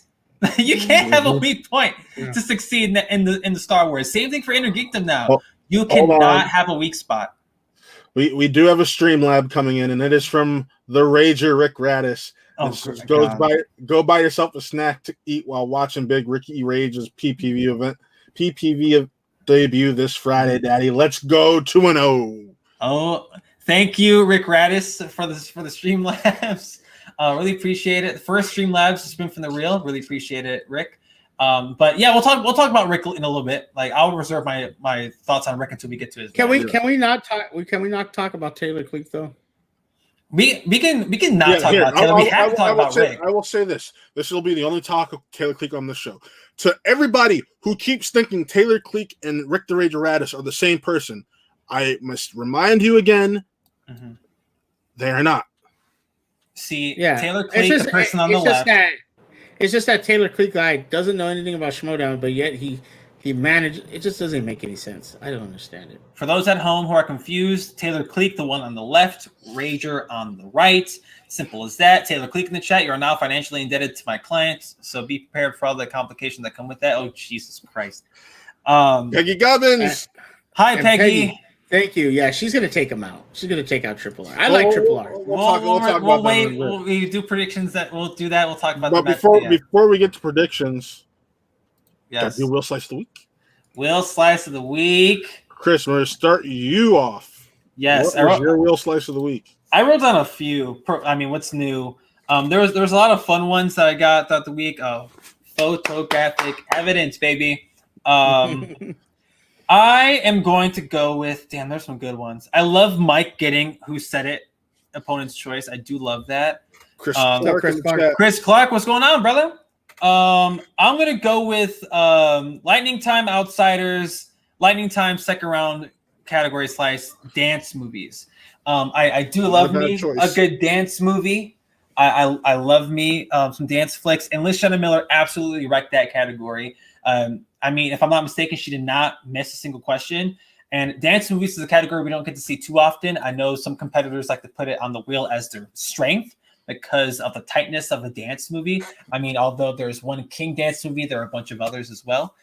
Taylor Cleek, how could even fake a photo? When am I a wizard? No, the only wizard the Schmoedowns had. He became a what's his new nickname? A Jet. Yep. Yeah.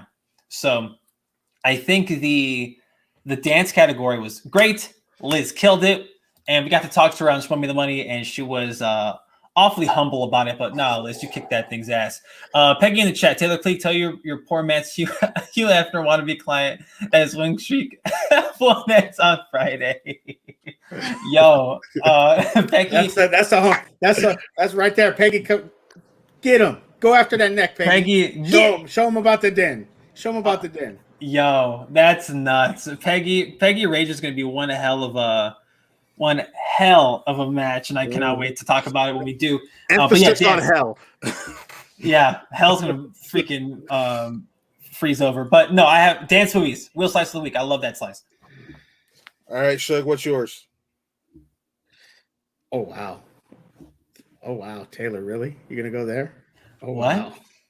Oh no, Taylor Cleek in the chat. I tell you to ask your buddy B for tips, but she ain't got any. Look, yikes, guys. Is this Thomas Harper episode 2.0? Oh man, guys, we need to. What's going on? King Khan, Hugh Hefner wishes he was as cool as the Ranger. I think you meant wished because Hefner departed a few years ago. We didn't need to remind the folks. It's okay. No, but. Damn, the chat is on crack. No, Suge, did you have Will Slice of the Week, brother? Yeah, it's gonna be Rushmore's action adventure. Interesting. Why'd you choose that one? Just because JT and Roka just showed out on that one. I liked it. Fair. Facts, baby. Matt, what you got for me, bud? Taylor Cleek, your boy spins anything other than Spinner's Choice or Horror, you're done for. That's Peggy out here calling her shot. She's like Babe Ruth at Wrigley out here calling her shot. Matt, what you got? Will Slice of the week. Mine was Kevin Hart.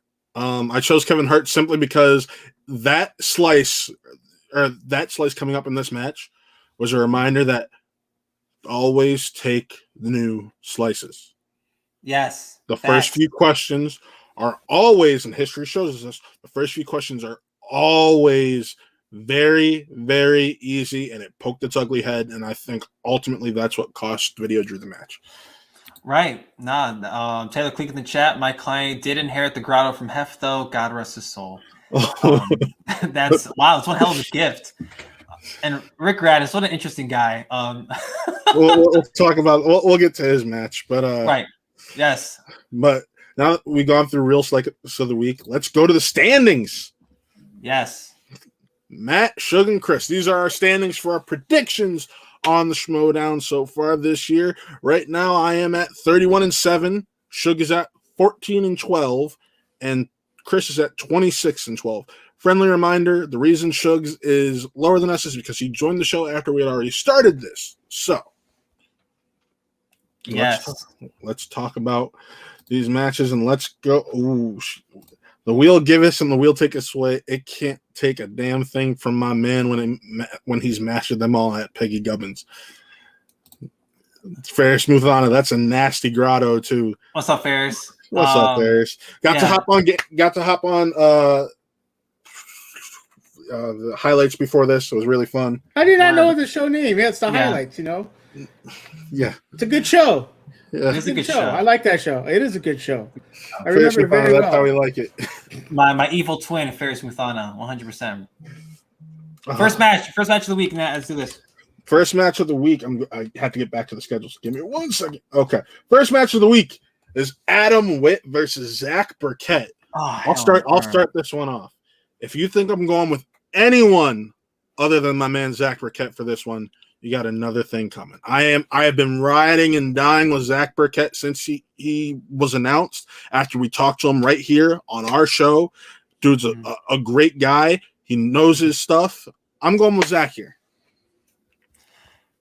Suge, what about you, Bubba?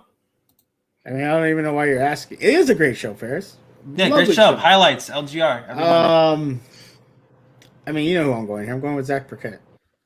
He has an amazing story, and if you don't know about that story, check out Spin from the Real, but also check out LGR's interview for Zach. He talks about it. It's a great interview. He has a great story. Yeah, see, Zach, I love Zach, and Zach was if I'm not mistaken, he was the first rookie we had on our rookie special, and he was really sweet, and he's so dope to talk to. Adam Witt had one hell of a performance against Thomas Harper. Adam Witt arguably beats any other Star Wars competitor if he gets the same questions and plays the same. Yeah. He just ran into Thomas Harper. So Zach has some big shoes to fill in this match if he wants to beat Adam Witt. So with that being said, since Matt is a proven cheater with the Patreon matches because he watches them during the show, I do not. I will say Zach, not only because of that, but because I think Zach's gonna make some waves, especially for the Stars. It's a good faction to be on, Zach. I think you got me confused with Suge. He watches them before. No, we have video proof on the channel. No, that Matt has watched. Proof that I was working on the freaking thumbnail. That match. That Matt watches the Patreon matches during the show. I mean, by Look, all means, he's a Browns fan. We know he cheats. Okay, right? No, that would be a Patriots fan. Right, yeah, damn close. Yeah, I don't know. I think it's a Browns fan. But this is not about football. Let's keep going. Yeah, it's not about football. There's a bunch of stuff going on. What's up, Ferris? So speaking of football, you can go watch them talk about football on highlights. LGR. Next match. Next match is Deception versus Blackjack. Woo. I'm going to go with Chris right here. Who you got? Oh, Deception. Like, come on. Like, is that even like a thing?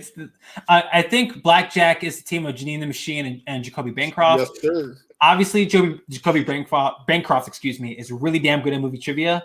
Janine, talk about hot and cold. I think that's how I feel about Janine. For the sake of my fantasy team, I wouldn't hate if Janine picked up the W here. Cause I do have her on my fantasy team, but I have to go with my heart, and my heart is awfully corrupt. I'm going deception. Chris, who you got? Not Chris. Suge, who you got? I got deception in this one.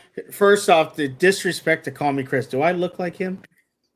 I mean, I am better looking. I am better looking than that man. He said you're his dad. So then you're right. Then yeah. Suge is my father. Yeah.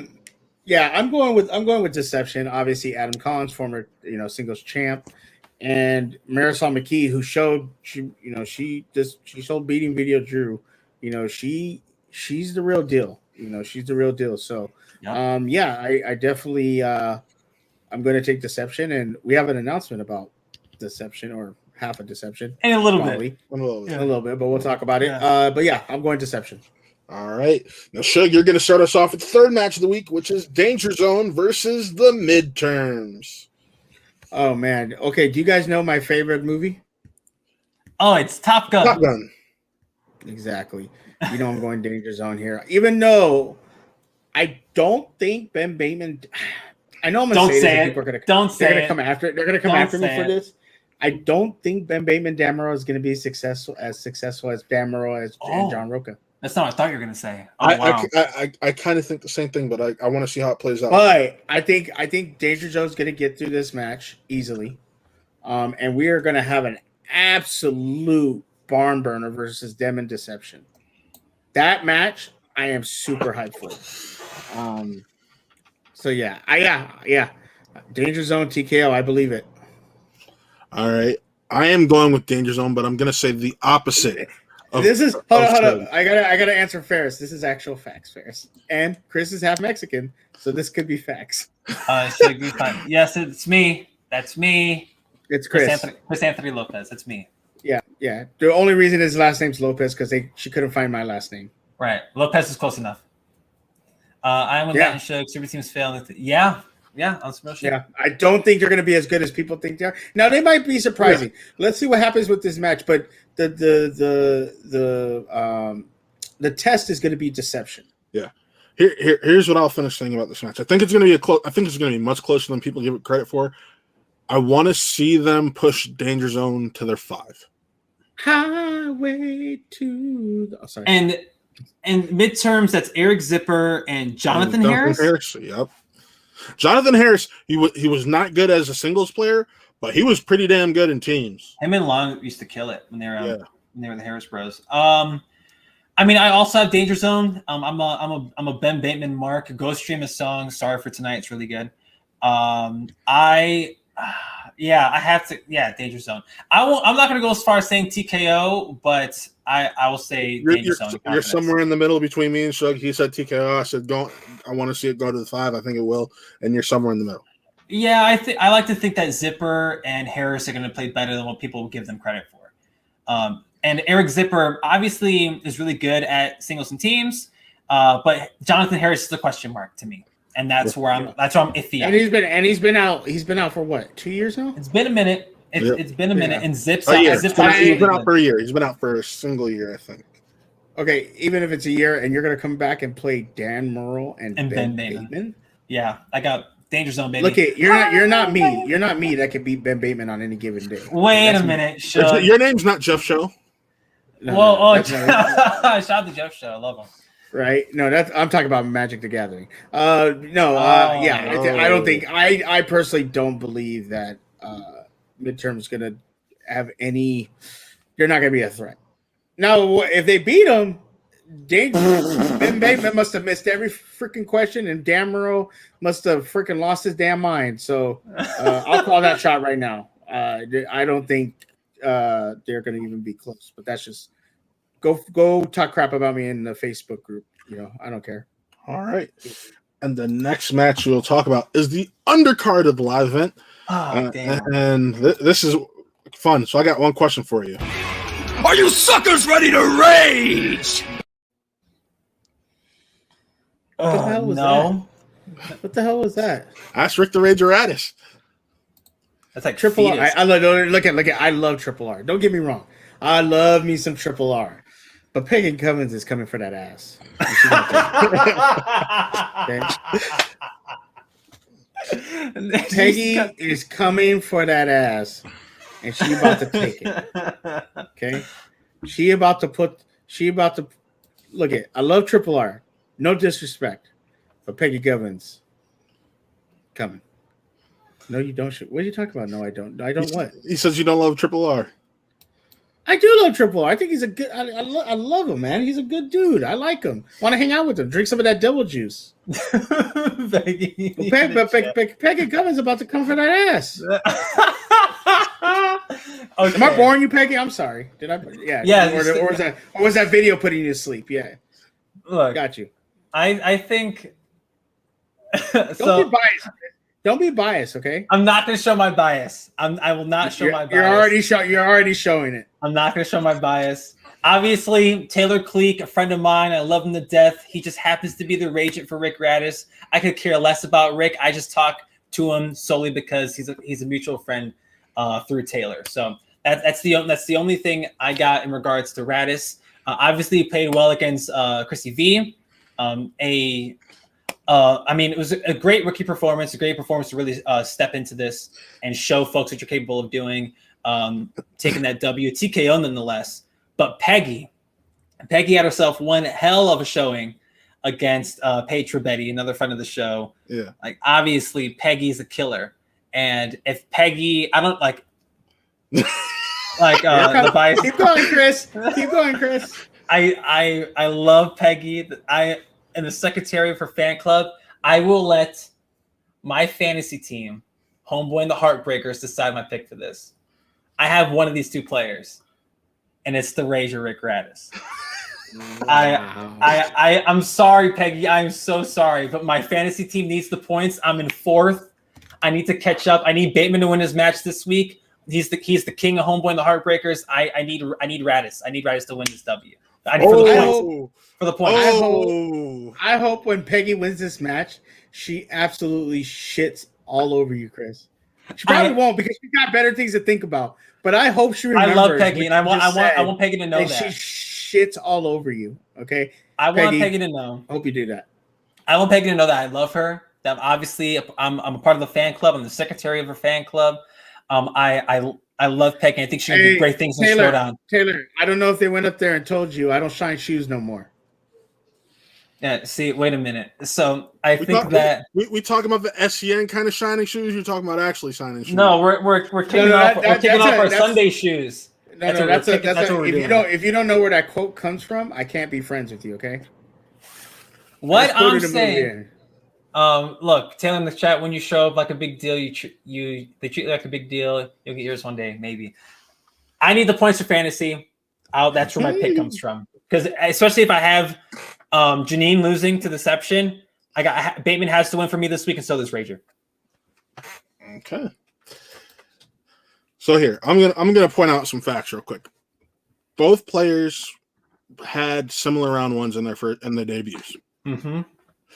Both players went perfect in their round twos during their debuts. We know what Peggy has done in round 3. I'm curious to see what the Rager can do in a Schmoedown round 3. And it will go to a round 3. It's going to round 3. Yeah. It's going to round 3. Mm-hmm. But I talk to Peggy. I don't talk to her like I do the Ragent, Taylor Cleek. And I know what kind of studying the Rager's putting into it and how seriously he's taking this. So I'm taking Triple R.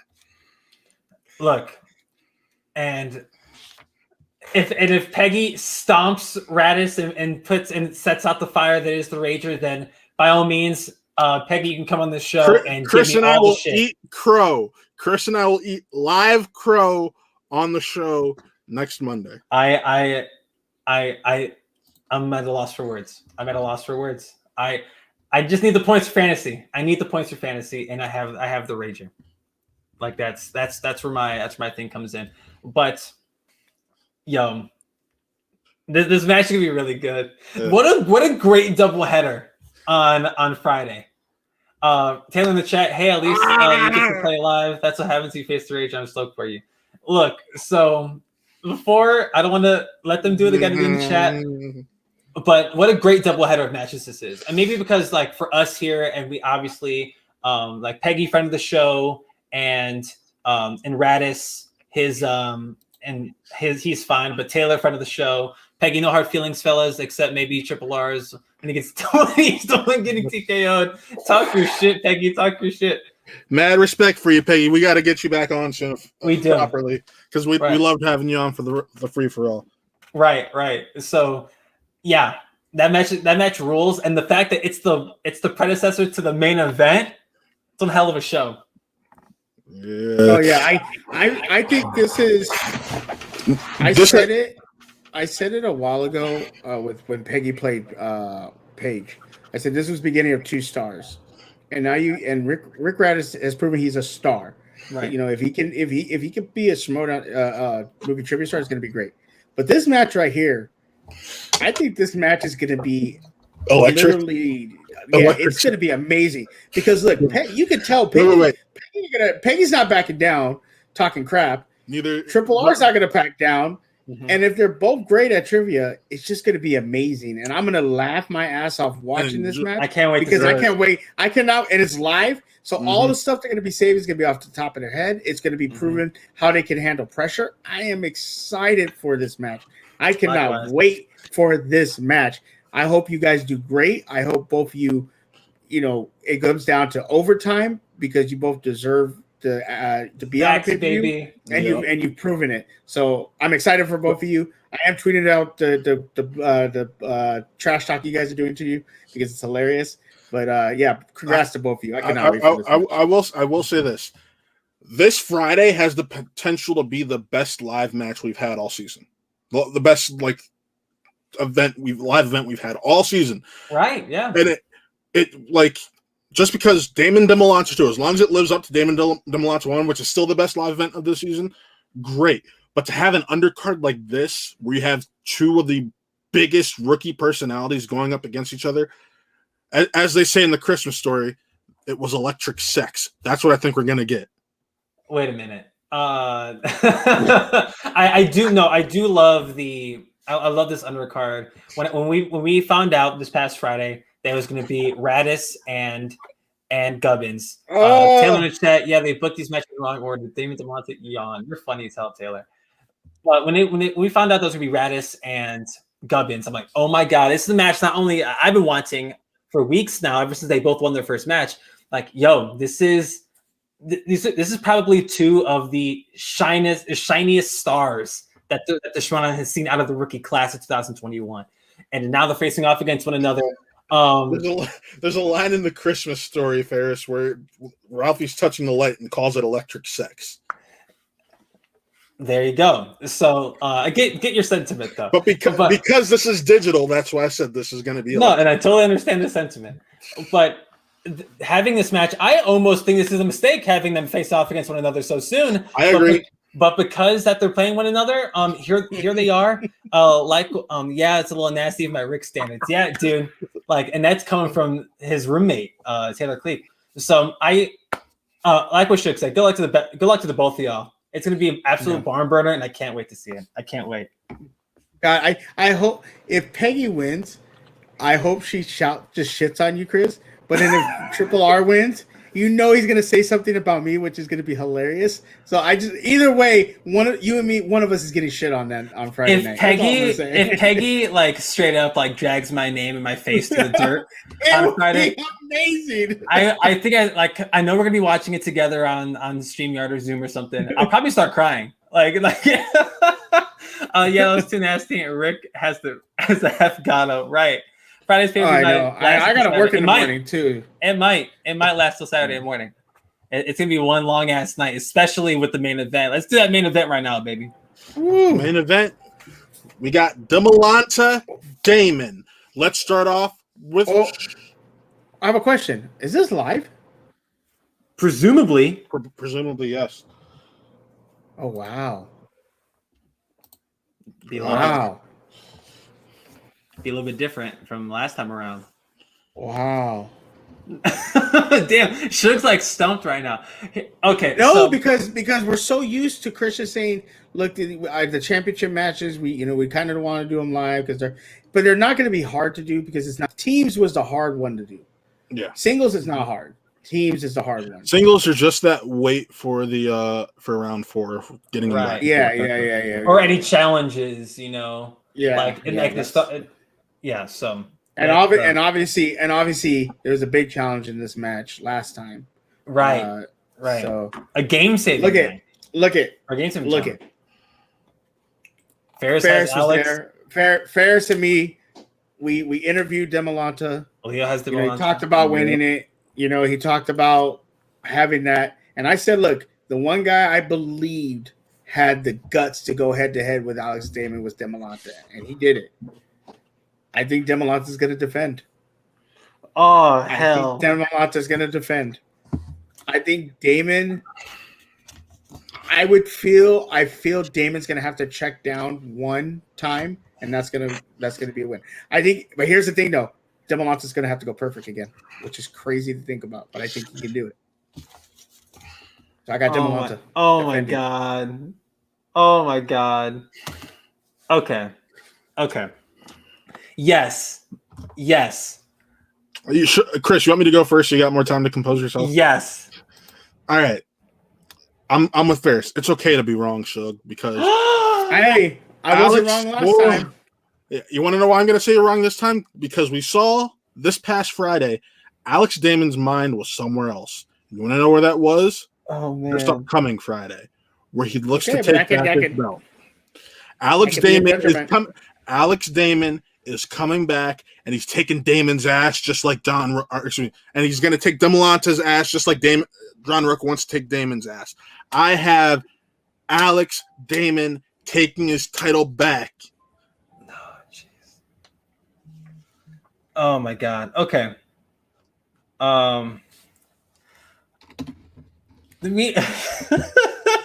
This match, it's crazy that we're getting the sequel to what could arguably be the greatest match of all time so soon. Yes, both these guys, they're probably going to go perfect again, or they'll at least match each other and go to sudden death again. Mm-hmm. And then it'll be down to who misses first. I think I have... Who does Ferris? Oh, Ferris has Ferris in the chat. There's a lot of ass taking in your scenario, Matt. 100%. There's a lot of ass taking. That whole card's gonna be ass taking. Peggy's gonna be taking Rick Radis's and mine. Demolanta, and yours. No, and Demolanta's gonna be she'll give you a pass because you're a Bears fan. She'll be taking mine. Whew, that's true. She might give you. She might not come after you too hard because you are a Bears fan. But then again, I don't know. If Peggy just berates me during her post interview, I wouldn't blame her. And like that spin from the real nerd with the big hair. Lame. Exactly, Juan. And let me tell you something. Demolanta, I believe he has the mindset to do it. And people that I don't know if you guys put this on audio. Juan Rivera said Demolanta needs to play as if Damon still has the belt. Absolutely, he needs to play as if he's the underdog. And if he plays like that, I think he's going to do it. I just hope whoever wins is comfortable with keeping the belt warm until Gold Leader comes and gets it. And then Peggy Gubbins comes in and says, Taylor Cleek, you misspelled Thomas Harper. Woo! Two guys I bet we will see in the title picture at some point. I do not want to see Demolanta Thomas Harper. Because then I have to, because I'm a Thomas Harper fan. And you're a Den Shill. You love Demolanta, but you don't love Demolanta. Yeah. I think tell the Chicago Bears fans are welcome. Thanks, Ferris. I told you during that dog check draft special. I told you the Bears are going to trade up. It may not have been top 10. Taylor. Okay. Before get this off. The views of Taylor Cleek do not reflect the views of Spin from the Real as a show. Let me preface that now. Even Suge's jaw dropped. I was like. My prediction is I have Demolanta retaining the belt and Alex having to go back into regular Star Wars play I shouldn't say regular Star Wars play. He has to work his way back to a title match, regardless of how many matches it is. I think that Demolanta, if he doesn't already have that mindset where he has to play like he is the underdog, Alex Damon is the favorite going into this. Like I think he has to be statistically. And then Demolanta has to play like he's the underdog. Oh, well, Chris, to tell you the truth, trash talking to me is a lot like Crocs, not my style. Ragers brings it out in me. Word. The Rager is fully taken over Taylor's account, right? That's what it feels like. 100%. And now the fun begins. The fun began the second we found out that match is going to be a thing. Yep. But I have Demolanta retaining. He has to play like he's the underdog, which he is. You may have the belt, but Demolanta, you are the underdog going into this. And I think this is the first time in about 3 years where I picked against Alex Damon in the Star Wars match. So that's some big shoes. But this Friday should be a ton of fun. The undercard, if the chat's not proving it to you, just go watch their matches. The undercard's going to rule, and the main event, we may see a sequel to the best match of all time. We might see a sequel to it. Hey, I will be glad to take that another point lead over both of you. We'll see. It's going to be a great match nonetheless. Obviously, both of these guys are going to bring it. It may come down. It may come down to who misses first, like how we had last time. So who the hell knows? I truly believe it's going to come down to who misses first. I think Damon's mind is still a little that was a tough loss, and now he just lost to Mike the way he did. It's going to be very interesting. Right. Demolanta, to me, we already know what we're getting out of Alex Damon. Like, we already know. To me, the biggest question is Andrew Demolanta and if he can do it again. Because he needs to do exactly what he did the first time against Alex again. Like, I feel like Demolanta has all the pressure on his side of things, on his shoulders, because like what we were talking about when the first match happened, Demolante's not only playing for himself, he's playing for the whole damn division, playing for the whole league. And he obviously bested Damon the first time. Now he has to do it again. He has to do the same thing again. And he obviously, if he can do it once, he can do it again. But we'll see with how this is going to happen on Friday. Big show going down on Friday. Big show. Yeah, I'm stoked. I'm over the moon. Yeah, and big show. It's going to be amazing to watch. I'm super excited about it. Super excited to see all these people compete. I think Taylor needs to stop letting Triple R take over his account because he's try to get those people on the Never Scared, or what is it? Really scared. Really scared. Ain't no Family Four going on that show now, Taylor. Right now. That was the Dragon Con folks. None of the Dragon Con or Family Four are going on that show. Which, by the way, before we start plugging and getting out of here, let's take a look at the faction standings. The Dungeon chugging along with a strong 30 points. Yikes! Wow. And I'm not gonna say this because I know Khan and the Ragents are in the chat, but look at the FinStock Exchange, dude. 8-2. Are you kidding me? Like, they're playing really well this year. Mm-hmm. And right behind them is the Den. If Peggy does pull off a TKO, that's like a 3-point swing, 2-point swing for them. Because they would get it's two for the win. Yeah, they would get 15 points, but the exchange would lose 1, so it'd be 17-15 at that point. It's very manageable. Mm-hmm.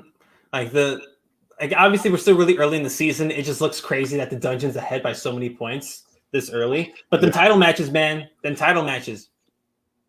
it's the Mercs or the Stars might see a huge jump over the weekend. I'm pretty sure. I mean, the Mercs can, if with a win, can jump up to second. The Stars. That's if the Rager doesn't win. Yes, that's if the Rager doesn't win. The Stars, if Alex wins, can jump up into third. They jump into third, and that's a tie for third, whether or not Peggy wins or not. Right. Well, it's third if Peggy. It's tie for third if Peggy wins. It is straight up third if Peggy loses. Right. So there's gonna be a lot of shuffling around this weekend, and this could be fun. This could be a lot of fun to watch. Again, this Friday can have the potential to be the best pay-per-view of the year, sans free-for-all. But like this could be really fun. I'm really looking forward to this weekend. Yeah. Friday's gonna be a good time. Crazy. And it's that time of the show, so let's get these plugs out the way. Plug you, baby. Once again, tomorrow, time to be determined. It's looking like 8 or 8:30, and we're gonna make it quick. I think 8:30. We have Saber Reels with myself and Toby talking about the 70-minute premiere episode of the Bad Batch. Really excited for that. This upcoming Thursday, I'm Really Scared, hosted by Taylor Cleek, the Regent himself. We got original Really Scared guest coming back, Alok Mishra, and they're going to be talking about the film Freaks. And yeah, I just want to say, Fan League 4 people, you should go on Really Scared. That'd be awesome. Yeah, Really Scared turns 1 year old, and the return of Alok Mishra. It only makes sense. And then Friday, Wrestle Reel. I don't know what Chris and Nick are going to be talking about this week. Chris, what's on the agenda for that? It's whatever the hell Nick and I want to talk about in the world of professional wrestling. I mean, there's going to be a lot of crazy stuff going on, whether it's in WWE, AEW, Impact Wrestling, Ring of Honor, New Japan Pro Wrestling. This is going to be one hell of a time to be a wrestling fan. I'll say that. There's a lot of great options, and Nick and I talk about the things we like and dislike every single week on Wrestle Reel, 6 p.m. Eastern, 5 p.m. Central. It's going to be a fun time. Come hang. Chris, are you going to talk about that Macho Man documentary that came out this Sunday? I'll probably talk about it. Probably won't dedicate a whole count to it or a whole segment to it, but I'll probably talk about it because I haven't seen it yet, but I've heard nothing but good things. And Macho Man's like my guy, so I got to watch it for Macho Man. For sure. And then Sunday, of course, we got Real Talk with myself and Nick Malbach. And yeah, that's the show. That is the show. Well, let me real quick see if we got any more Streamlabs while we were gone. You can say something, Suge? Go ahead. No, man. I mean, we've been kind of slacking on the FCL show only because I haven't been feeling well and some personal things have been going on. But once we get, we should be getting that back going. Hopefully tomorrow. We'll let you know. Keep a tweet out for that. I think we should be good for tomorrow. We'll talk about last week's match that we didn't get to talk about. And we're going to be still doing. What was the show that we were doing for FCL? The other Spinning with Class, baby. Spinning with Class. One? There we go. We're gonna be getting that back on the wagon. It's been kind of a hectic week, or a couple weeks, but yeah. Make sure that you can find me on Twitter at SugeKnight323, on TikTok, Ferris's favorite platform, at SugeKnight323. I am at almost 500 followers. I'm almost there. If I could get to 1,000, I can go live. So let's, if you haven't followed, please follow me. And make sure to check out me and Chris on Stereo. When we you know what, Chris, we're gonna start doing some more nerd stuff on Stereo, talking totally about stuff. We need to start doing that more. And yeah, make sure to check out all the stuff here on Spin on Real Entertainment, baby. Real Entertainment. I apologize. It's a long name. It's a long one. Yeah. There's a lot of good stuff. Taylor's horror show is amazing. His last one I was watching was pretty cool. And obviously wrestling, and Matt does some great shows. So make sure you guys check all this stuff out and follow us on Twitter. You already know. The Twitters are down at the bottom. Subscribe to the channel. Like the video if you already haven't. If you're watching this after the fact, leave a comment. It does help us out a great ton. I know some peeps do watch after the fact and leave comments, and they're being seen. Trust me, because I'm the one that's bugging y'all in the comments after the shows. But again, thank you guys so much for all the support. Again, the Streamlabs. This is for every show. Even if you don't just watch us on Spin from the Real, the Streamlabs all goes back to the channel. So Thank you guys so much for watching this week's Spin from the Real. It's awesome. Peace. Oh, wait, hold on. We do have one more comment. What's up? Everything you do is nerd stuff. Fucking bum. Hey, Saul, do better. And with that, folks, remember, Spin from the Real, not the pet.